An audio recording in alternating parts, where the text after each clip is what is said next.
light versus dark type thing, you know. Like we've had times here where we've been talking and we've had angels fighting demons above my house. Like it's always a light versus dark thing. We always have, so the light beings really have to rise up and really put that out, and everybody, you know, we have to start spreading love and spreading light instead of everything that we're spreading. And a lot of times too is people are, you know, we're judgmental. We can't be judgmental of other people's paths either.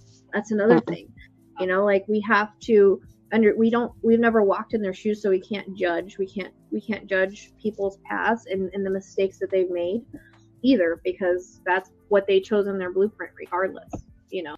Ego manifests in many different forms on many different levels, and you start thinking, one of the signs too is you start to shift your consciousness in the terms of, instead of me, I, you start to feel a part of something bigger. You start to feel a part of the collective consciousness.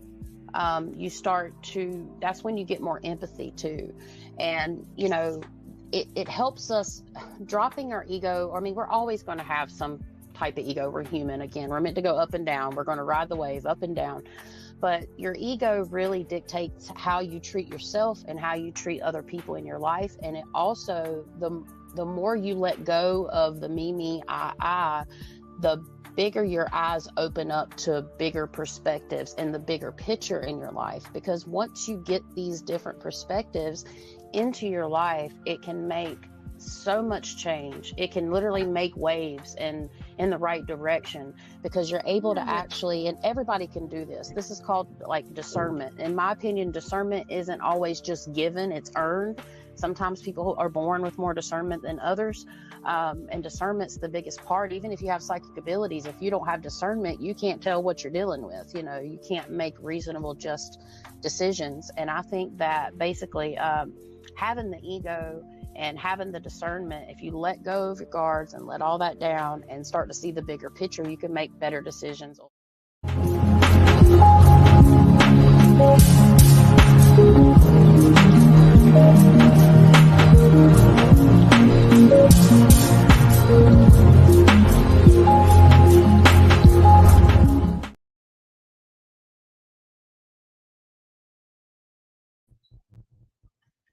All right. Sorry we're late.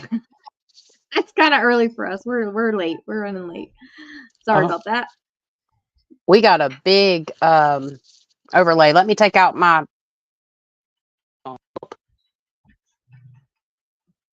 You know what? My freaking mic just went out. Hold on.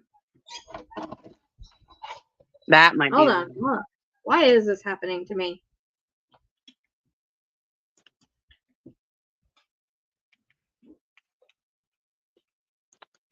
Hold tight, guys. Now it's not doing it on my end. Oh yeah, it is. Oh wait, wrong one. Fudge. What the hell?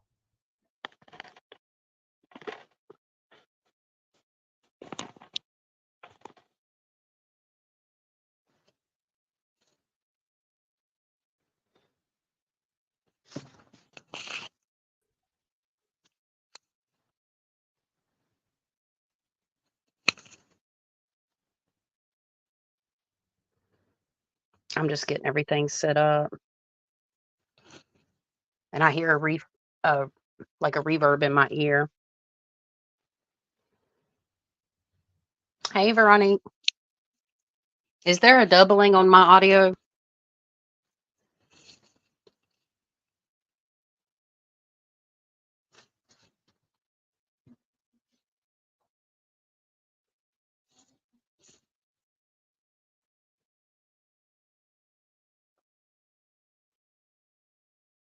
We're just trying to get some things worked out, so please bear with us, guys.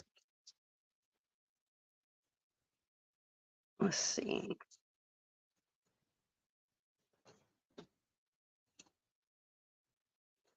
Sorry. I don't like being on that No, they side. say it's good on their end. Okay, because we were having issues with it where, which, sorry, my bird's gonna be loud. The middle of the day. We're usually kind of like echoing once it's on your guys' side, but we don't hear it on this side. It's really weird. So and it's echoing on our side, but y'all aren't hearing it. I don't hear it. I don't hear it at I hear all. it's okay. I can work through it. But it is echoing, and I My took my camera. headphones out and all that. But as long as y'all guys can hear us and Rachelle can hear us, I'll deal with it. It'll be just fine. I don't hear it. But yeah, it disconnected my camera, and I was trying to figure out how to put the right camera on because it disconnected my second camera. It looks really good. Now we got it fixed, I think. Yeah, you're clear as a bell. All right. Everybody always says I'm not clear. So there's that. Cool. And I'm wearing a wet shirt because I thought I washed. Goodness gracious, Kamara. I thought I washed my this shirt with my other stuff, and I didn't, and I really wanted to wear it, so got done. Yeah, you look good, and thank you, Veronique. Well, thanks. I like your shirt. At? Oh, I can see him now. Yeah. Yeah. My big fat head's in the way. Oh. Okay. All right. I need to get to the point where I can do a landscape, but I've got to get a new light ring because my light ring broke because it was cheap. So we'll get there one day, guys. My light ring, mine doesn't work either. So, all right, awesome. So we have everybody. We have people on Facebook. We have people on both YouTube channels. So thanks for coming in. So we like to do these to try to just, help educate people. If you don't follow Chastity currently, please do so. Nice, thank you. So I've actually been watching some videos to kind of revive my knowledge the last couple days, so I could kind of spin that to you. Yeah, that's basically what we're going to be talking about: the afterlife and soul contracts. The soul contracts thing, I'm really excited to educate people on. But some good videos to follow, like, not just besides us teaching you this, is Tragedy by Design, like Life to the Afterlife. They have a lot of different series. They have Tragedy by Design that talks all about soul contracts, why we come here, why bad things happen, all of that.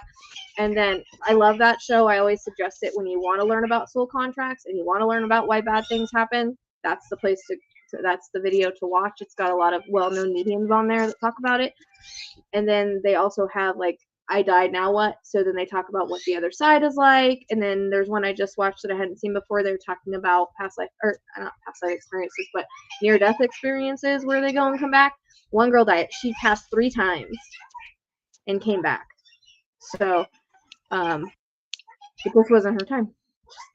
She had the choice the 3rd time and she decided to stay. So, yeah. Sorry about my bird. My bird's gonna say, "What you doing, baby girl?" It's the middle of the day. So, that's always like the dark film, for the most part, at least for me. It's actually dark here already. But yeah, guys, so what Rachelle said, we're going to be talking about the afterlife. It's super exciting. But the first thing we like to do is kind of talk about world events or events of interest or cases we've worked. Just kind of catch you guys up on to. So, Rachelle, would you like to tell the folks any interesting information in the last 2 weeks that's happened? It's been chaotic. There's something going on right now in the astrology, which that's another thing, is I'm totally going to get into forensic astrology, Spirit said, because I was walking around here stressed out as I couldn't locate, because I get overwhelmed on a map. I don't realize I feel so much. So I'll feel literally people, places where people have been or places where they lived, and I don't know why I'm feeling it. Or I'll feel things at haunted places, and it's like I can't tell you if they're there or not because I don't know why I'm feeling what I'm feeling. So I was walking around here like, give me the gift of location. I love my gifts, but I need to locate if I'm going to do missing people. And so it was like, you need to do forensic astrology. And they put me in contact with this forensic astrologer. She's just still learning and stuff too. Like that's a process. Like it takes a long time to learn that, a long time to be really good at it. So I'm going to learn from her and kind of teach myself, and it'll be a slow going process. It probably won't be perfect, but Spirit brought her into my life and told me forensic astrology. So they kind of pointed me in that direction. So, we'll talk about that later, how our blueprints align with our astrology chart. So it makes total sense to use this for validation, for confidence, for location. I think it'll be a good validation tool for me, so I'm not so like, is this right? Is that right? You know what I mean? It'll more like validate it. So I'm super, super excited about that. And I mean, I've just been working cases and driving myself crazy. You've worked a lot. Yeah. I do have private readings, but these cases, what I was going to say is they all interconnect with like similar degrees, similar aspects in their chart from all these kids that, we have Audrey. So Audrey's the only one that was a little different, but Soto and Sebastian, Elijah, they all have similar degrees. They involve couples. And so it's kind of interesting. We're in a weird conjunction right now where it's like really, really chaotic. We haven't been here before, and we're also in a lot of Pisces, so there'll be a lot of water stuff that's happening. So I learned that. I don't know, like I don't really know what I'm talking about. Chastity knows more than I do about astrology right now, but I like to kind of reiterate what I learn, especially when it comes to like cases and stuff, because it has a lot to do with cases. You know, it has a lot to do with people's blueprints and cases and things like that. Everything. So, everything. So I don't know why I didn't think about doing it before. It takes a lot. I did, but I was like, it's so complex that I don't see myself comprehending it. Like I have a hard time comprehending with ADHD. I have a hard time reading. I only usually learn like by doing or by some like listening, things like that. Reading, not so much. So Chastity disappeared. It's because I muted myself. Sorry. I have a sniffly nose. I don't think y'all want to see me going. So, I mean, that's basically it. That's what's going on. That's why everything's so crazy with all the kids and stuff, and why it's like bam, bam, bam. It has a lot to do with the conjunctions and whatnot. So, people get found when they're meant to be found. I have to constantly remind myself that. I could still try, but because it might be that I'm in there. That's the other thing, too, is I'm noticing, and I was talking to the astrologer about it. My interconnects have to do with the astrology. The interconnects of the cases are going along with the astrology and how they connect. It's very, very weird. And also now Spirit's starting to bring astrology things into my reading, like talking about Scorpio, Neptune. Like they brought in Neptune, and so I asked the astrologer, like, what does that mean? Like, why am I getting that? She's like, what's it? Neptune. There's going to be a Neptune conjunction actually today, but there's going to be, lies and deception. That's kind of what Neptune's about. So I'm learning, and Spirit's kind of bringing them into my readings to make me learn. It's like being forced upon me now. I asked for it, so here it is, just in a different way. Yes. And it's all about archetypical situations. So Neptune means dreams and intuition and all that kind of stuff. But in terms of what you're going to be researching, if you look at it in a negative aspect, sorry,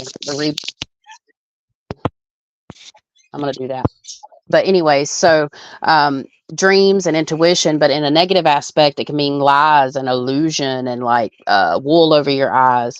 So all the archetypical information about the planets, basically, I'll put this back in. I just took the wrong one out. You can look at it in many different aspects, and it literally covers all the aspects of our life. So it's fascinating. Is there anything else you would like to share that's going on? No, I mean, like I always tell people, like, especially when it comes with the last couple cases I'm working, like with Elijah, like I think police are meant to find him because that's what I've seen. And then it's also in his astrology chart. So I know a lot of people are searching and they expect the psychic to find him. It doesn't work like that. Like they're meant to be found by psychics, they'll be found by psychics. They're meant to be found by police, they'll be found by police. Meant to be found by hunters, they'll be found by hunter. That's just the way that it works, and it usually shows up in their chart. So it's kind of interesting. I'm like all interested in it now, which I was before, but it wasn't not as much as now because I really think that it will make me not go as crazy as I go on cases. Like it's almost like I could do a reading, the cards, and astrology and be done and have a location, information, and that's it. I don't have to spend a whole lot of time on it. You know what I mean?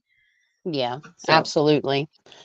Well, for me, if you want to go on the astrology train, we have a solar eclipse and a lunar eclipse. So basically, there's going to be a lot of change and a lot of upheave and a lot of memories that have come up and a lot of things of that such. So we have coming that we're going to have to ride and should be covering videos on those here in the next couple weeks. So hopefully I can record some this weekend. But I'm having a hard time balancing everything right now. But that is my goal. And then I have April 13th, where I'll be doing a reading in Hamptonville, North Carolina. So if anybody watching this is near that area, you can come out to the event for $10. It's called the Trivet Clinic Parafest. And I'll be selling my jewelry and my metaphysical products. And I'm in the process of getting all my clearing and cleansing packages put together, and my candles and all that kind of good stuff. And I will be putting those online for my viewers first, to try to sell to you guys first, give you first options, and then I'll be taking the rest of it to the event. So I'm really excited about that. And besides Thanks, that, just Cindy. lights at midnight. And we we got a case coming up, a lot of things going on with lights at midnight for my second channel with Emily the Fine Art Medium. And that's about it. Yeah. Yeah, so we're both kind of busy, and Chastity's trying to grow. So always, if you haven't subbed over there, please sub, and that goes for the new watchers and stuff too that happen to see this live later. But thank you, ladies, so much for the generous super chat, and thank you for stopping by and saying hi. I hope you feel better. Lizzie's also sick, so hope she feels better. Yes. Lots of vitamins, guys. Lots of vitamins. There's unfortunately, I have a feeling we're gonna have some more illnesses going around, and hope not another pandemic. But absolutely. Well, I guess we could go ahead, because Rachelle has a reading after this, so we got a little bit of a time limit today. We got 10 questions that we're going to cover about the afterlife, and then at the end, you guys have your questions ready. They will not be channeled information, but we will be answering your questions about spiritual, supernatural, afterlife stuff. So you don't know without that it's further not channeled. ado, We always channel. well, yeah, So, yeah, it's going to be not in there. personal. Yeah, not Just personal, no channeled but, questions. General. Yes. All right. So the first question is, and I will go ahead and ask you what your opinion is: does life exist after death? Oh hell yeah!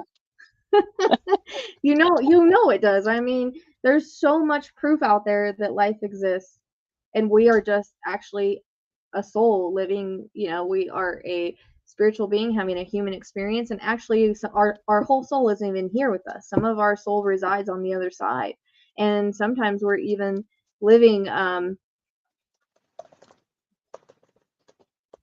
don't know why you're saying no, Julia, but if you're not here to learn and sit back, then you can just find your way out. Because this is a spiritual channel, we're here to teach, and yeah, it is. So we do have basically, I mean, we have human things here, right? But on the other side, we don't have the negative stuff, but we're still our soul. So part of our soul still exists on the other side. But there's so much proof of that if you look at all the NDEs that there are, and whatnot. But I just feel like if people were more open, they would see it. If people are closed-minded, they can't see it. But a lot of people will have experiences if they're open-minded. And sometimes it takes people going through something kind of traumatic to open up to the possibility that there is another side, or they have to have a certain experience, and I understand that. But I actually, until I went through my Saturn return, or was it, Saturn return, when you get about 30, that's when you kind of like start changing your perspective and stuff, when you get about 30, from my understanding. Yes, and it happens again when you're 60. Yeah. It comes in 28 and a half year cycles. Yeah. And so a lot of times, like, I understand, like, for instance, if you had unalived yourself in another life, when you hit 30, you might have those feelings again. I didn't understand that. I actually learned that recently, and now I understand my feelings of when I hit 29, 30, that I may have had a life like that, and this time I just stayed around. Because if you're going through the depressions and stuff, it might be that you had that in another life, but that's going on a different thing. I'm kind of like veering off. So, I see it every day. I know stuff that I shouldn't know. When I'm connecting to spirit, there's stuff that because I try not to know anything about anybody, and I don't know anything about any of my clients. I've never met half of them before, or actually probably 98% before, but I always have returning clients. But for the first time, I don't know who they are. And I'm channeling their loved ones and knowing stuff that there's no way I could possibly know. So you know, how is that not proof? For one thing, that's proof for me, and my experiences. And then, you know, if you just watch other people's experiences, you know, 98% of people aren't making that stuff up, or 100% of people that are coming back from NDEs, they all have the same story. They're not making it up. We're just like we're a vibrational frequency. The other side is a higher vibrational frequency. We're a lower vibrational frequency, and we just kind of go back to that high vibration. It's just another dimension. And you know, in my opinion, there is another side from my experiences, from all the proof, you know, that there is definitely, that is definitely how it works. You know, we are just a spirit inhabiting a human body. So where does that spirit go? We don't just dissipate. Energy doesn't ever die. Absolutely. So basically, in my opinion, yes, I can agree with all that. I know things about people that I should not know. Okay, first of all. Second of all, the information or the things that I've experienced in life really, really has shown me that there was an afterlife. Like, I've actually done what I didn't realize at the time was like a death doula type thing, where I had a strong need to be with family and stuff. While they passed away, I watched spirits come in, like in my mind's eye, and take them. The whole room lit up. You know, tons of evidence. The path I would like to go on is energy, frequency, and vibration. And again, energy does not dissipate. So where does it go? How does it end up, you know, transmitting to the other side? And that's the question, really, because, you know, so many people over time, if you look back in history, if we want to take this to a skeptical thing, people have always talked about ghosts. People have always talked about that kind of stuff. And I noticed that Julia said is what she means. Sometimes ghosts walk up and down the stairs every night and you can see them, but they don't seem conscious. But when you get into that realm of like the afterlife, maybe I should cover it from a paranormal perspective for souls that have not crossed over. There's still another dimension where they exist. And the way that they get into our dimension, even though it's so parallel and so close together, is there becomes cracks in the energy grids, and they kind of sneak in like a door opening. And humans and in tragic events and just emotions in general can open up these pathways. So from a paranormal stance, you can have conscious spirits or residual spirits. You can have whole souls. You can have fractals of a soul left behind. And then, you know, we're just talking about the general experience of the human afterlife. So we'll keep it with that. But yeah, for me, I know it exists. The communication with higher vibrational beings and getting information, you know, that's what proved it to me. And it's made me a lot more comfortable knowing, even though there's a general baseline fear of death, and mainly for me, it's like the pain or leaving my family behind. But I know that when I go to the other side, I'm ready when God's ready to take me, because I know there's something waiting on me and I will see my family there. And yeah, I'll keep it shorter, but I personally believe. And you guys, if you want, share your opinions in the chat too with each other, because we've all have different perspectives and different experiences. And some people aren't meant to see the other side. More people are coming online and they're starting to realize, you know, more than just this 3D world. And I honestly believe that if you want to go on a scientific route to this, you're talking about frequency and duality and dimensions. I think quantum physics or quantum research will eventually prove the existence of the afterlife and the soul, as close as we're going to get. Well, there is no pain and suffering on the other side. That's the thing. That is all humanity. And we come here to learn lessons and to experience that for evolvement of our soul and evolvement of other souls. Whatever, like, we can't ever evolve by experiencing good things all the time. We don't learn from that. So this is just a lower vibrational place where we come to learn, and sometimes lessons are really hard. Sometimes we choose to have diseases and whatnot so that we can, you know, it might have something to do with the caretaker, like they need a lesson to learn, or our disease may, you know, help the doctors. It's always a reason, and I'm getting chills. It's always a reason that we come here with certain things, ailments, or whatever it may be, whether you're poor, you're rich, whatever we decided to come here for. It's for the evolvement of our souls and the evolvement of those that we are in contact with, and sometimes the involvement of the world. And that's hard to understand, but we'll get more into that when we come to the, I was just answering kind of the question where about the, there is no pain on the other side. The pain is only here. But once we leave our physical body, we don't have that. But, I have communicated with spirit. Like I said, I see them in my mind's eye. I know I've had the paranormal experiences. The balls go off. Like, I don't touch those balls. Nobody else touches those balls. Who's touching those balls? You know what I mean? Who's touching those balls? It ain't nobody. Sometimes if you yell or something, it'll go off, but I can tell the difference because the day that it went off, when I was doing Elijah's cards, I sat here and yelled at it when I got off to make sure it wasn't my voice, and because it went off for 16 minutes. I mean, it's just there's so much proof if you open your mind and you see it for yourself, and you go watch NDEs, and you go, you have to get out there and see what people's stories are if you don't believe it.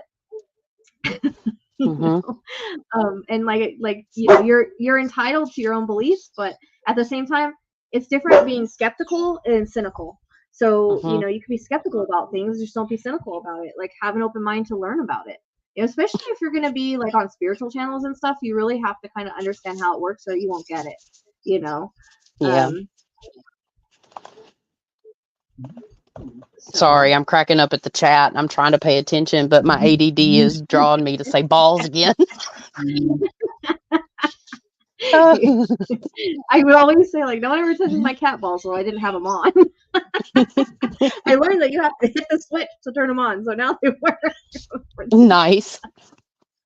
But yeah, so I guess we'll go ahead and conclude that. We personally, of course, think there's an afterlife. It's something that everybody has to find their truth on their own. We encourage people to go out and research and find your truth. We have our truth. Everybody individualistically has their own truth. So the next question is, what happens to us when we die? Like, our opinions, our truth. Yeah. So hey, sorry, it's the middle of the day. From my understanding, if someone's experienced something tragic or an illness or something like that, they won't feel that pain. It's almost like they'll start to feel it, but then it'll stop. Like, almost you are paralyzed from the pain. Your soul is out of the body like that. And you are on the other side where you meet your loved ones, and it's more beautiful than you can ever imagine. It's like Earth, like a million times more beautiful. There's no negativity, there's no gunk, there's none of that. Like, you can imagine like the most beautiful place you've ever seen, and like times 10 or 20 or 30, way more colors you've never seen before. But from my understanding, and they're giving me visions as we're talking about this, so that's how spirit is. But you go to the other side, you're in the light, and you are greeted by your loved ones, your pets, past and past lives, this life, whatever, whoever your soul family is, and even people that maybe, like, for me, I always wondered, and this probably will happen, like mediums, if they go to the other side and meet the people that they've helped. I think that's possible. Like, they could all meet us on the other side. And so then we have our life review. And our life review is we watch our life review. We see everything that, like, we went through, how we made others feel, how they made us feel, the trickle down of the effect of it. And we feel all those emotions, and we feel everything, because we have to learn from our experience here and the impact that we had on others, whether it be good or bad. So people that have had worse impact on people, then they will feel that pain. They will feel that impact and the trickle down of it, how it affected other people. They'll feel all of that. And so that's part of our life review. That's what we learn our lessons to. And then the other side, we can do whatever we want. Like, if we want to manifest a house, like, here we can manifest things because it's all still vibrational. So we can manifest things into existence if we want to. We just have to learn how to do it. On the other side, we think of something, it's there. Like, we want this beautiful house on the beach, bam, it's there. We want to be with our loved ones, bam, we're there. That's basically how it is. It's paradise. It's the most beautiful, most magnificent place you could ever. It's home. Let's just say it's home, and you feel like you're home. You feel nothing but love, compassion, peace. There's no negativity, there's no hate, there's all understanding, and it's from a higher perspective. So they understand that people, there's no judgment, on the other side. There's none of that. And it's always a choice on if we want to go there or not. Like, because sometimes we end up somewhere else for a bit, or if that's a choice. Or sometimes people, they get confused and they don't get there just yet. But our guides and loved ones are always trying to get us to the other side. Our guides and angels are always trying to get us to the other side, so they're always there too. We're greeted by our guides, beings, everything. It's all beautiful on the other side. You can do whatever you want. Like, say you want to go drive a race car, you manifest a race car and go drive a race car. Like, you can fly, you can do whatever you want to do. It's just a place that is home, that has no limitations. There's no human limitations, no physical limitations. You're just like spirit, and you can even look whatever you want to look like. Like, mostly we look like, but because whenever spirit comes to me, they always show me like what they look like when they pass, so I can recognize them and explain them to the people that knew them. But if they don't want to look like that, they don't have to look like that. Usually they revert back to the age that we were the happiest. So sometimes if we're happy at 30, we want to be 30 again. We want to be 17 again. Like, we'll revert back to 17. We could be any age we want to be. And our souls are old. It's not like, when you're connecting to a child as a medium, you don't really connect to a child. You're connecting to their soul, their old soul. Not like there's not new souls, but usually they're souls that have lived, and they're not like 5. They're an old soul. So, it's, and then we go through like all these learning things, anything we want to learn, anything we want to send back to here. Like, we can channel things down to people, but anything we want to learn and give to the world, we can. We have jobs over there. Like, it's not like a job here, like where we get paid and it's like, oh, this sucks. It's not like that. It's like wonderful jobs that you would really love doing, that you enjoy doing. And of course, you don't have to pay for anything. So it's not like you're getting paid. You're just doing it because you love to do it. You're learning whatever you want to learn. Like, it's just pure, you want to have a party, like, it's just pure joy and compassion and love and understanding, and there's just nothing like it. And it makes being here worth it when we get to, after we've learned our lessons and we graduate our school, because this is just a school. We come here, this is a life school. That's it.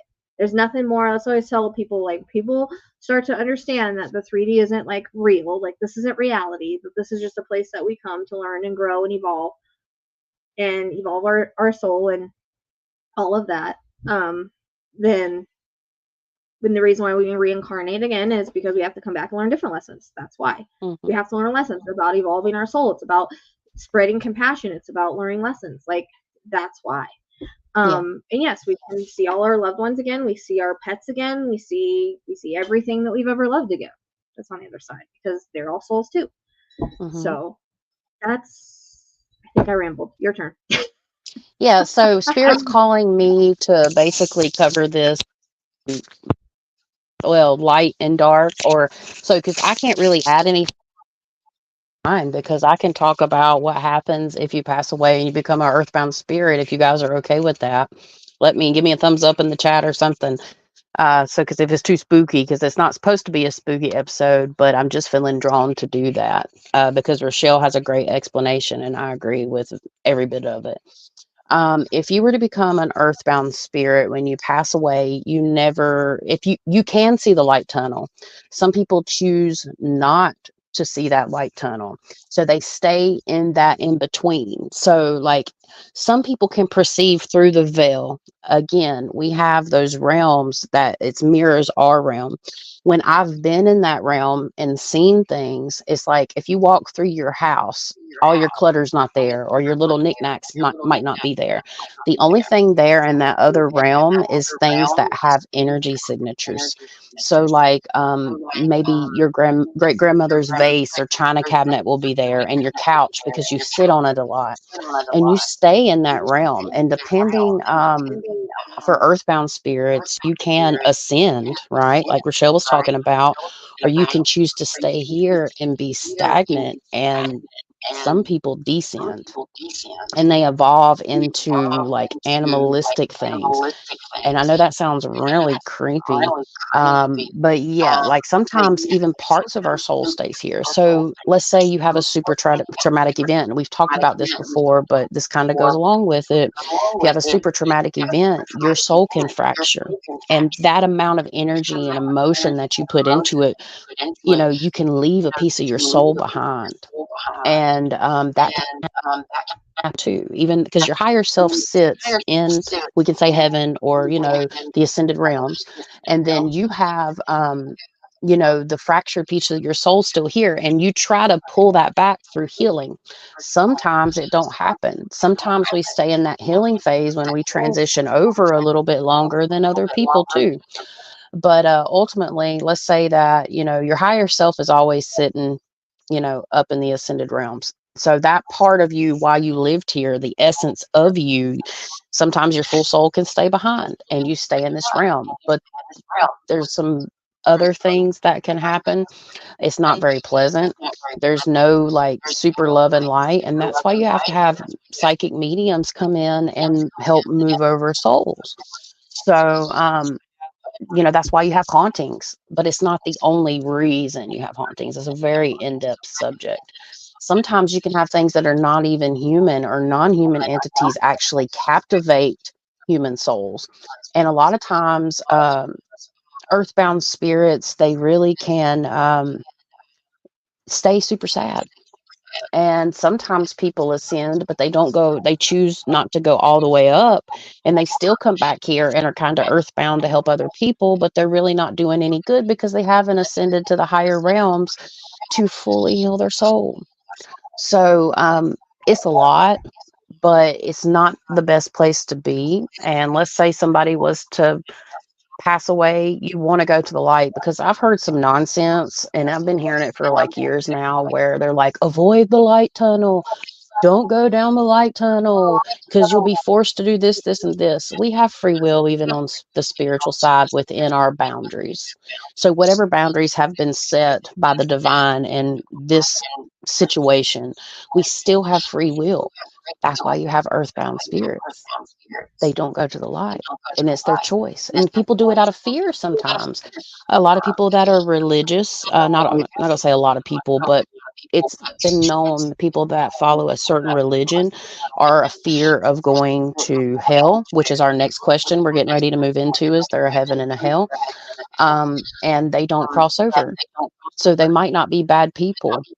But yeah, I guess I'll leave that there because it's another intense subject that we could maybe cover at a later date, because we got a few more questions. But the next question is, They're Rachelle, saying is we're there a heaven echoing, and a and hell?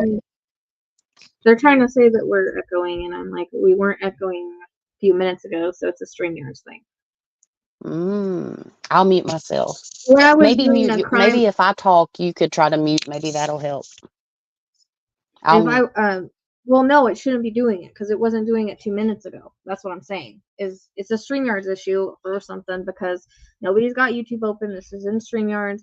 We only have the issue here, and I've talked to them about it, and they say, oh, and apparently, like when I went on a crime and shame, like I talked for a little bit, and then the echo went away, and then I'd leave and it'd come back, and I don't know. So if you want to jump out and jump back in, that might help. That's what I had to do on hers.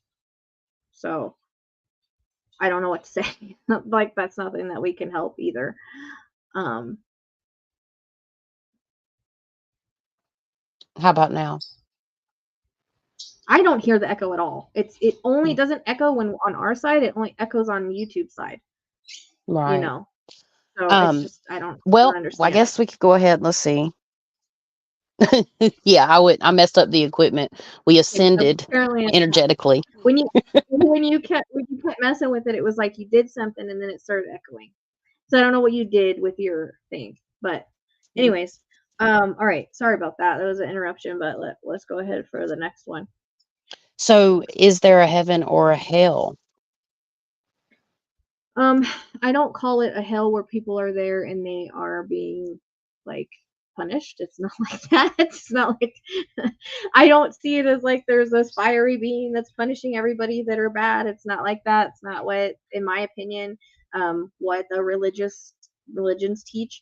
I, from my understanding, there's a lower astral and there's different dimensions. So there's a lower astral where like people can go again with the free will where they end up getting stuck there because they feel like they don't deserve the other side, or they were scared that it's, you know, they were, because what religion taught them, they thought they were going to go over there and face judgment. Like sometimes they feel like they deserve to be there, or sometimes it's a shock too. Like when you're talking about the void, I want to go back to that for a second, because for the first time, well, not the first time in a reading, it's happened a few times, but the first time of a crime reading, I saw Sebastian standing in the dark. And I think it was because he was shocked, like his soul was shocked and he didn't know what to do, like almost he was lost a little bit. So we pulled him into the light. But that was my first experience in crime of having like a soul like show me that they were kind of lost and not fully crossed yet.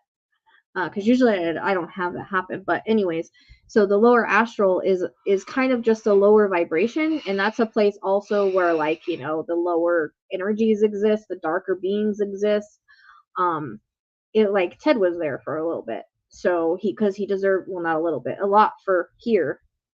You know, because there's no time on the other side. I forgot to mention that. So there's no time.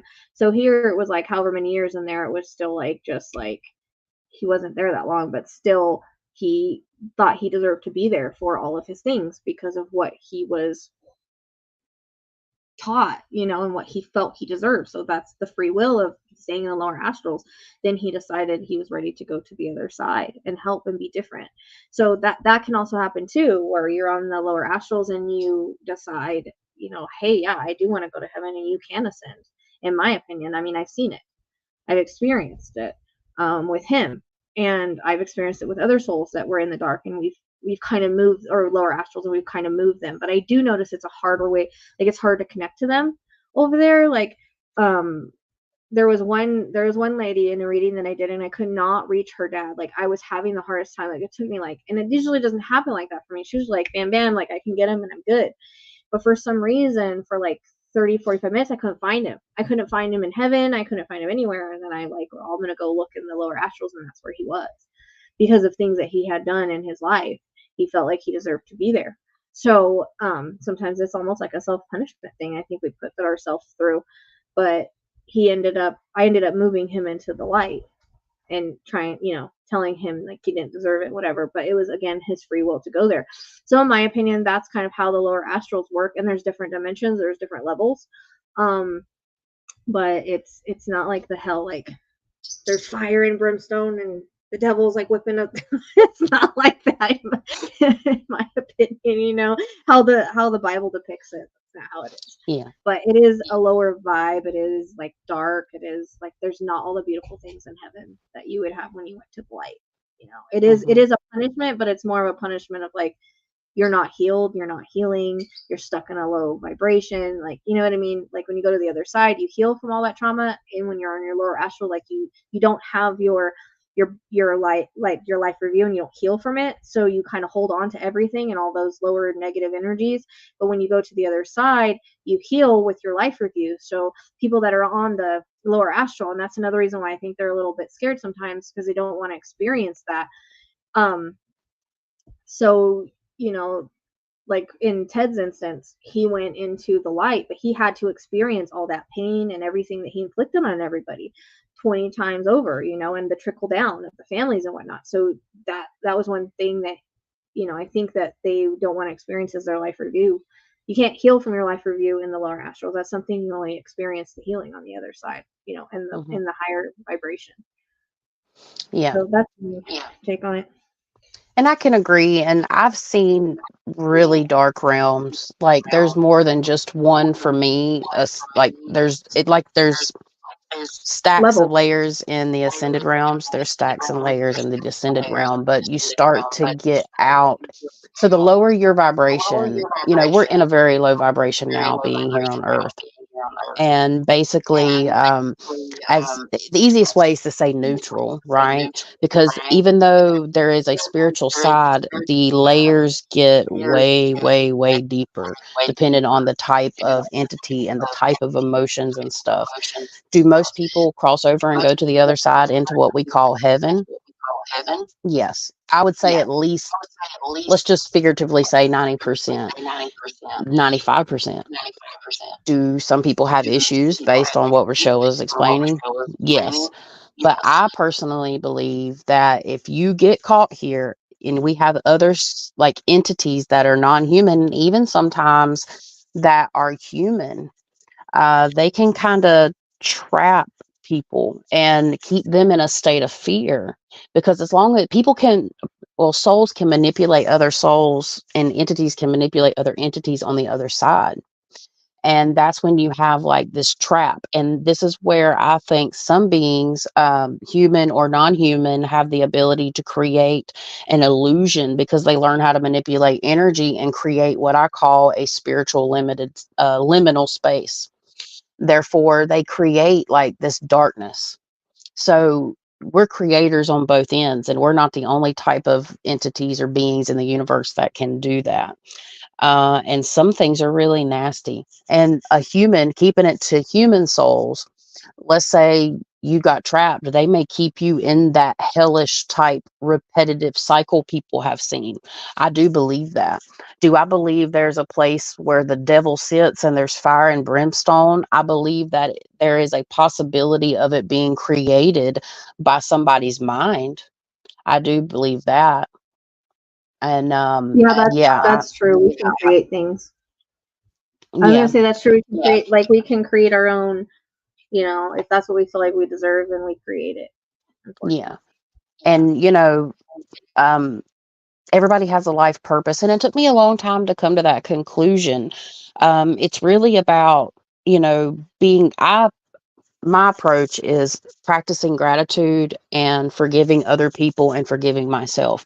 So the teachings of Jesus, in my opinion, are with in the Bible and stuff. I don't want to get too deep into that. I believe in like the some of the ethical type stuff, or the things that we should do between like bad and good.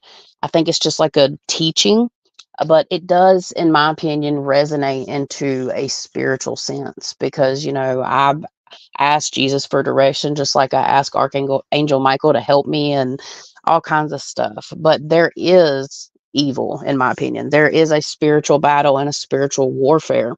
And that is the separation, in quote, to heaven and hell. And that's why we have spiritual battles, but it comes in with our trauma and our learning experience. So without spiritual warfare, we cannot grow at all. And, when you get into the realm of like possessions and all kinds of stuff like that, we're not going to go there though. Yeah, Not that's today. more your realm of thing. Like, I don't really work with all of that stuff. And I can only speak on my experiences and from what I've learned from spirit. That's cool though, because we can give two different perspectives. Yeah. So what do I you think love it. about Francis's question? I mean, I think that we get sent. That's another free will thing. Like, we can decide to come back if we're on the other side, but a lot of times they'll send us back. It's not our time. We have many exit points. If, for instance, if we have one exit point and we miss it, we'll hit another one really soon after. If it's our time, it's our time. We have several exit points. So, and if it's not our time, it's not our time. And we get sent back. Well, I guess we should go ahead and move on to question number 5 if you're done. I was trying to see, there was someone. Oh, yes, we can send signals to our loved ones when we pass over. They send signals to us. Yeah. I mean, all the time. It's not as like, oh, they're standing right there and they're like, I can see them. It's not like that. It's more, they have to use the energy to do that. So it's more subtle. It's songs that remind you of them. It's feathers. It's coins that maybe they send you. It's a memory that pops in your head. It's a thought. Oh, like what the other day, like my well went dry. So I heard my grandpa in my head, and I don't hear him that much, but this is something he would say: don't miss the water till the well runs dry. And I'm like, yeah, thanks for telling me that, Grub. But it was like a reminder. I cracked up. It's just things like that that'll pop in your head that something maybe they would have said. It comes in the form of thoughts, but it's them because they would have said it. Anything that reminds you of them is your loved ones, and you can do the same thing to them. It's all telepathic for the most part, or whatever Yeah. they can make happen. A squirrel come up, or a bird, or whatever. Yeah. I figured when you got done, we could answer this one. You're right. There Yeah. is pain and suffering, and sometimes it feels very unfair. And we can get caught up in that because we go through really, really hard things here. And we do that for soul growth. We came here for our experience. So a lot of the things we kind of already knew the plan before we came here, but we forgot it, and the things that we You don't have to remember. experience, the pain and suffering. I'm a chronic pain sufferer. It took a lot from me. It took my work and stuff from me. But if I never would have slowed down and stopped doing, like, working like the general public, I never could be here with you guys doing this. And I take it as a blessing and a curse. It's like a cup half full or half empty type situation. And it's all about perception. And it's tough though. I mean, it sounds easy, the words coming out of my mouth, but it is tough, and it's just part of our growth. And something that I've really learned how to do in the last year was to allow myself to feel pain. And I put up so many walls because I've been hurt, and I'm like super tough and I'm independent and I can do this. No, I actually like am grateful now to be able to feel the pain and go through the motions and be able to have the perception to see around the events, to be able to get the inner guidance and know that I've got to ride the wave and spirit's going to take care of it. Even if I was to lose something, and we're not going to talk about people, but let's say like I was to lose something, I know it's for a reason. Let's say my car burnt down in 2017. I haven't had my own personal car since. We had one that was donated to us, and that was a blessing. But, there was a reason for that happening. And, it was really tough. I got shingles at 30 over it. And that was just one aspect of things that were happening. But down the road, we ended up getting a car, and I got the money back for the car that I paid into it at a time that I really needed it 5 years later. So it's just, there's always a plan. Yeah, there is, and it's like we can always sort of shift that too with our vibration. So when we're in our low vibration, we can't really attract, and we sit here and we're like sometimes I can attract really good, and I'm like, oh yeah, if I ask for it, I get it. And sometimes it's more like, well, I'm not getting it, you know. So we can, like, our thoughts do create. We can attract things into our life, but being human, we have to go through the shit. We just have to. That's part of why we're here. We can't learn without that. We can't expand and grow without that. And I was gonna save this for the soul contract part, but there's an example of, I think it was like 100,000 people that lost their lives in a flood. And the reason why is that they wanted the earth to be on a certain vibration, right? And if the earth wasn't on a certain vibration by the time that they decided to go, then that's what they were going to they were going to all go together to bring that vibration up. Because what happens when something negative happens, it does sort of bring the world together. It does sort of, make it grows compassion, love, and all of that, which brings good things. So the vibration wasn't where it needed to be. So this 100,000 people decided, we're going to go in this flood. And because of that, all of like everybody put their sides of their differences aside and sent aid, and people sent love, and it raised the vibration of the earth. So regardless of, sometimes we have a hard path, and we'll get to that more in the soul contract thing, because we'll go into, like, I'm going to go into some hard soul contracts that people can have, but it's always for a reason. um Absolutely. I can tell you though that it's very rare that anybody's loved ones actually get stuck, in my opinion. I've spoke to probably, I don't even know how many readings I've done. I want to say probably maybe 1,000 in my Probably 11 years. more. You're guessing maybe more. I've only dealt with someone in the dark a couple times. They've all been on the other side. I've been able to connect with every single one of them. So it's not something that usually happens with our loved ones. Mhm. you know, those that come, I just haven't seen it very much now. So, and even with traumatic stuff, I haven't seen it very much. Um, because a lot of times, you know, God and our angels and guides are with us through that traumatic thing. I've seen a lot of stories and near death experiences. There was one lady where this was kind of crazy. Like, she was laying in bed and God spoke to her and told her, "You're not going to be able to feel anything for a minute. Like, you're going to be paralyzed for a minute." And it was because her husband was coming in to SA her and try to unalive her. And so she didn't feel any of it. And she survived it. So she went through that traumatic experience, but that was her soul contract with him. And that he ended up going to jail and everything, but she survived it, but she didn't feel it. And God was with her the entire time. So I think that's important for us to understand, that God is always with us, that our guides are always with us, our loved ones are always with us. We're never alone.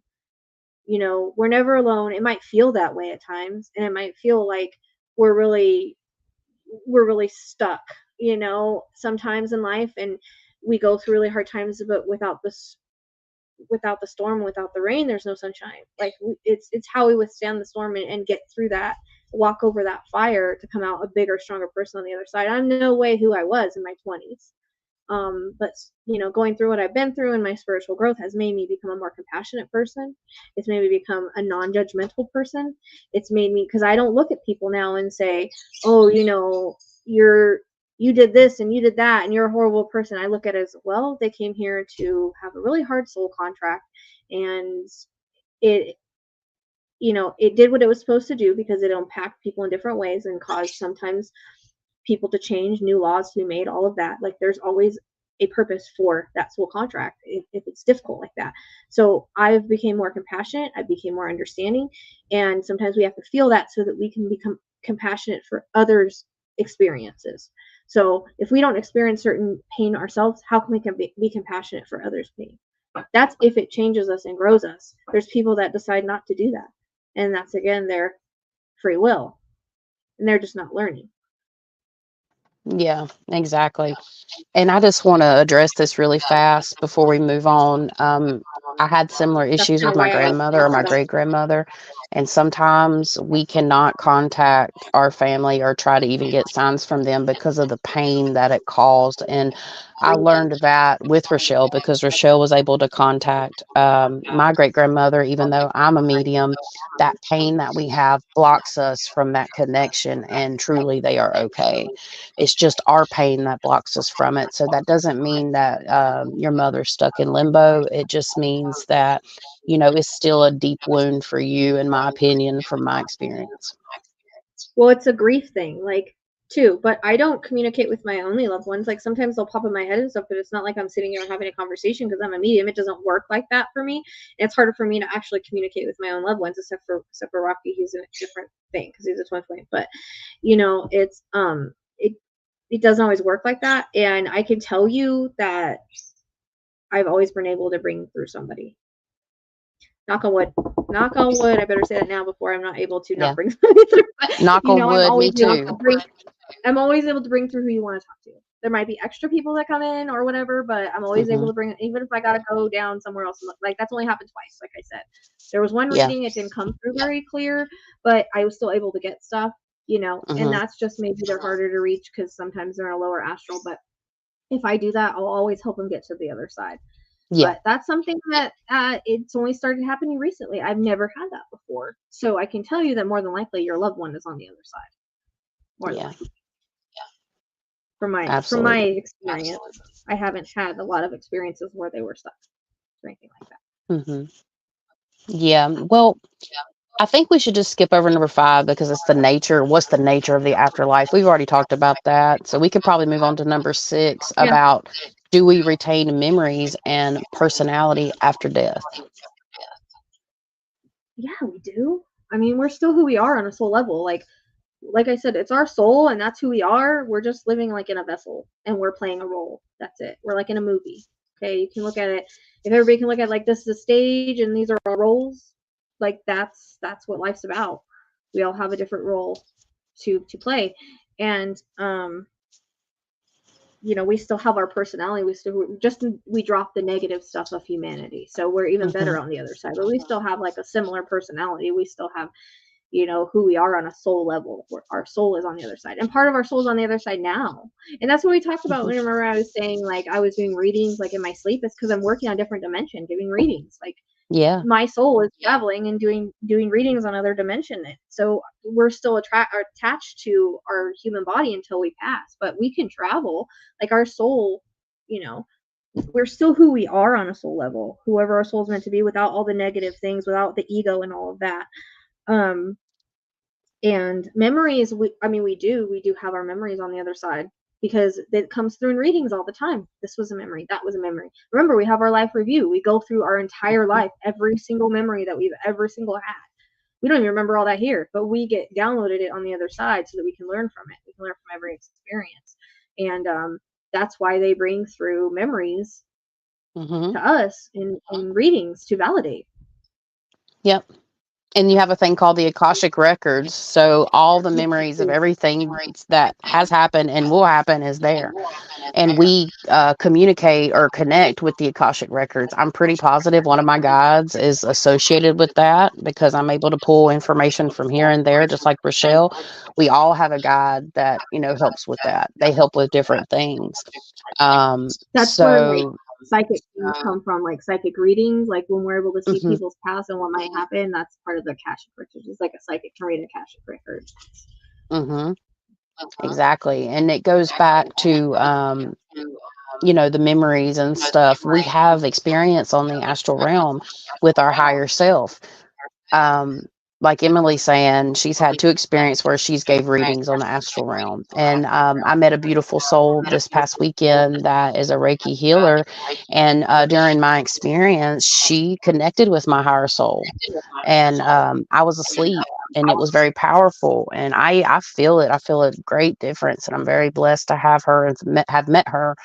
um, you know, it's just a beautiful thing. And those memories, even though we may not remember now, when we cross over to the other side, it's like we get plugged in and we see all to a good degree. Maybe not like the creator energy, but we still get plugged in and connected without a veil to the collective consciousness, and thoughts take you places.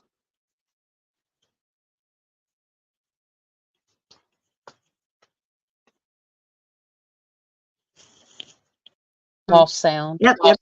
Yeah, I know I muted myself. I wouldn't want okay. In case that was what was causing the echo. I'm trying to make everybody happy.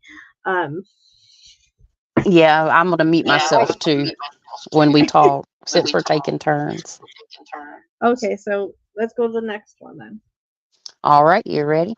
Let's see. Number 7.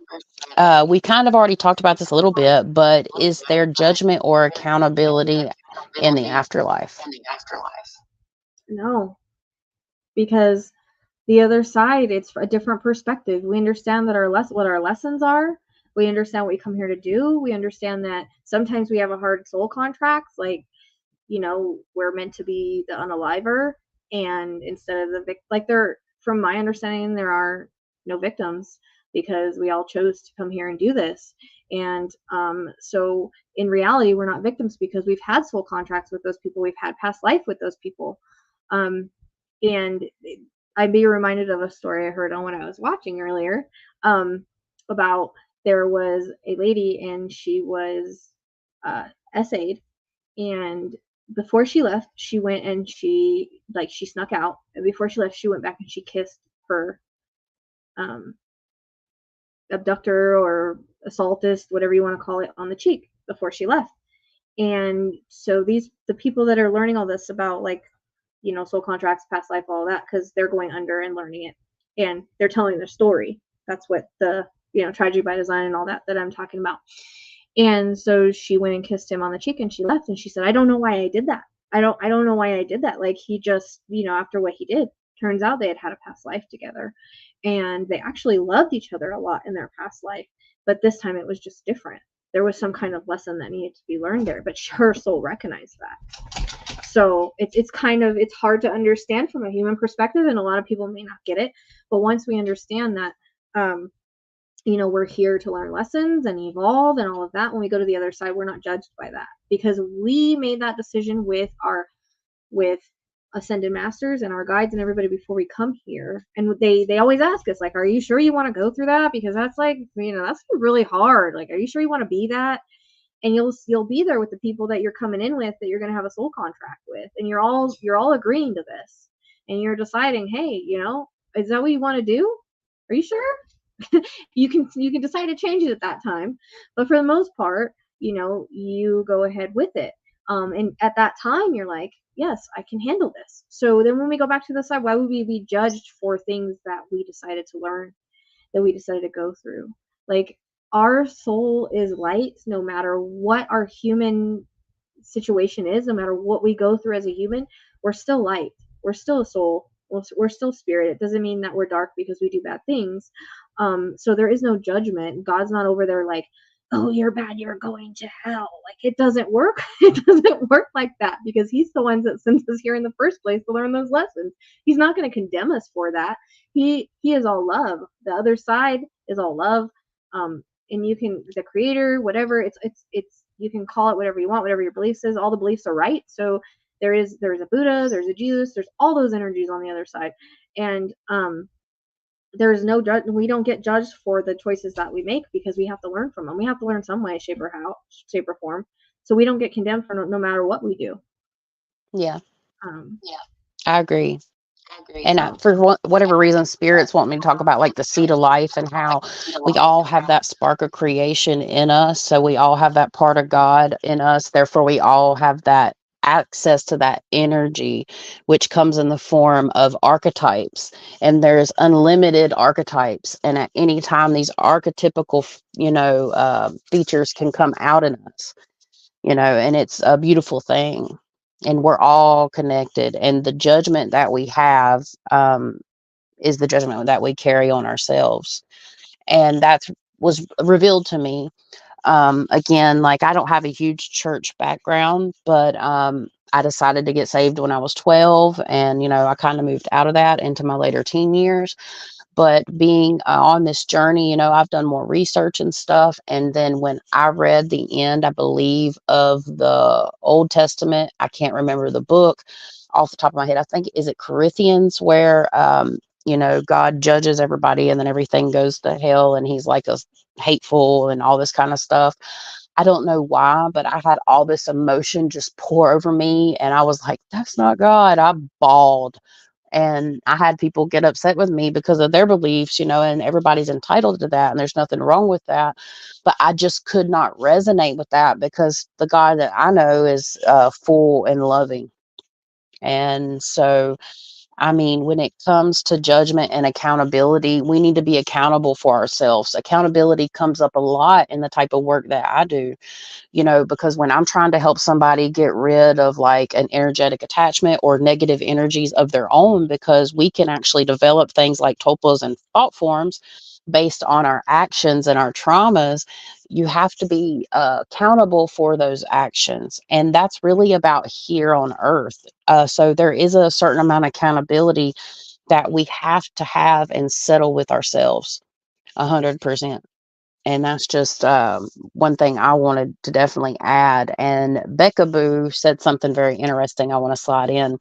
It says, I had a dream where once I was with many people, hundreds of them, and they were all hooded in black robes, waiting for someone, or something was dark and stormy when an angel appeared during the lightning. When I have my astral experiences while awake, I have seen this before. So like when I close my eyes and I'm in a meditative state, it goes into like a 3D perceptual space. And I've actually had like lightning balls come from the higher ascended realms, land on the ground, because I had saw a hooded figure with red eyes. And when that lightning ball landed on the ground, I didn't realize how much this, like, how big this liminal space was. When that ball hit the ground, it lit up, and they were all black shadows. Now, if Becca, if you wanted to go back and check out our Lights at Midnight podcast in either episode 1 or 2 of season 2, where we cover Waverly Hills, I also have another experience with that. Where I was thrown into the astral realms and there are a bunch of dark shadow beings with like hoods. And that's where you get into the lower realms. And there's definitely something going on with that. And I'll leave it there. But what you're seeing, I have seen before, and it is quite creepy. But I've had the light come in as well. I had the light come in both times. I've seen that. And I say the light, I mean spirit, God, creator, angels. It's crazy. Sorry, my cat caught a mouse. I had to go free it. I don't even Yeah. know we had mice in here. Roscoe grabbed the mouse and was running around, and all the cats and dogs were following him. So sorry, I left for a minute. But I was going to talk about this judgment. Like, there's not we. That's what the that's what the life review is about. God doesn't judge us. We go through the life review to feel that, to understand it, to grow from it. That's our judgment, is the life review and everything we feel from that. It's not another being putting judgment on us. It's us learning from everything we went through. If that makes sense. I mean, you guys understand that, like, the life review is like, that's basically the hardest thing we go through as part of the learning process. When we get to the other side, it's not like a being being like, okay, you're judged for this, and we don't get judged for that. Like, we learn from our experiences here, and again, we experience the pain that we give on anybody, or if we give joy to anybody, like, again, the trickle down, whatever we made people feel, it's like a million times from what they felt, so that we have that's we have to go through. That's why a lot of people don't want to go through that, because sometimes they've had really crappy lives. They've inflicted a lot of pain, and they don't want to feel that pain, because they have to feel what they inflicted, plus what what they inflicted on, like, the trickle down of that effect, or the effect, how it affected people. Yeah. So that's part. I mean, that's how we learn. That's the only judgment that there is. It's not like a being is like, you did that bad, go in the corner. It's not like that. Go to hell. It's not like that. It doesn't work like that. So we don't get judged in that way. Yeah, and I'm Yeah, gonna no. say this, Rochelle. I'm gonna skip over question 9 too, because we've already talked about reincarnation pretty much and rebirth. So the last two questions is communication with the dead. How does it work? So I think I'll let you go and kind of tell how it works for you, and then give people examples, I guess. So it's hard to explain. Like, I try to explain it the best that I can, and I don't know, people still kind of don't understand it. So basically, we have to be on a high vibration to communicate with the other side. Now, so I have to raise my vibration, and I do that naturally to communicate with spirit. If I'm in a low vibration, if I'm sick, if I'm not feeling well, if I'm tired, it makes it a little bit harder. But basically, you have to look at it like this: like, the other side is really, really a high speed of a fan, right? And then we have Earth, and it's like the medium, and then the lower astrals is the low. But we have to raise our vibration. That's why, like, a lot of mediums will have ADHD, because we have to think really quick. Aquarius, I guess, have quick minds anyways, which I didn't even realize. But that's why sometimes I ramble. That's why sometimes I go off on other things, is because a lot of times I'm channeling and I don't realize it. But communication with spirit, it's amazing, because um you feel like the love that they have for their loved ones. You can feel that in a reading. You can bring through the memories, and then you see the people that you're giving the reading to just go, oh my gosh, like, my loved ones really, and I'm getting tingles in my head right now, my loved ones really here, they really love me, and so it brings healing. And so to communicate, it's like, we all communicate differently, so every medium works differently. Every medium works with different gifts. Like, I tend to work with all of them. I tend to work with, clairvoyance, clairaudience, clairsentient, because as a medical medium, I feel things in my body, but at the same time, I'll see that. So, I'll feel something, but sometimes I'll see it as well, and it's kind of like a description. Like, I've had them show me, and I have to translate this. So I try to tell people, like, I might not perceive it right, but I'm trying to translate what they're showing me, because it's all telepathic communication. So I try to translate, like, say, for instance, they started showing me, like, for a heart, for, like, someone that might have had heart issues or a heart attack. They will start showing me, like, the beating of the heart and it being irregular. Like, literally, they will show me a human heart, and they will show me the ventricles that go into that heart. That's new. So they'll describe that. Sometimes they'll make me feel the pain with it, and I'm like, oh, this is a heart attack, or this is something with the heart. Sometimes they'll say heart attack. Sometimes they'll say myocardial infarction. Like, I can't even say the word. Like, sometimes, they'll say language that I don't know.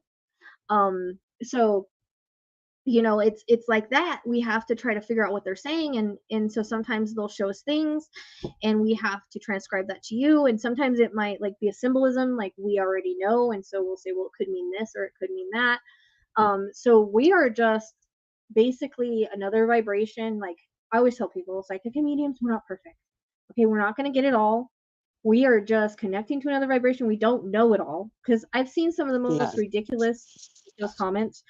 You are psychic. You should know everything about my life. You are a psychic. You should know, like they said about Sylvia Brown. Well, she was psychic. You would have thought she'd seen that coming. No, like we don't foretell our own passing. We shouldn't even be foretelling other people's passing. The only times we do that is if spirit is very adamant about some kind of like warning or something like that, and they don't leave it alone, then we have to kind of be gentle in how we bring it to them. But usually, like that's not for us to do.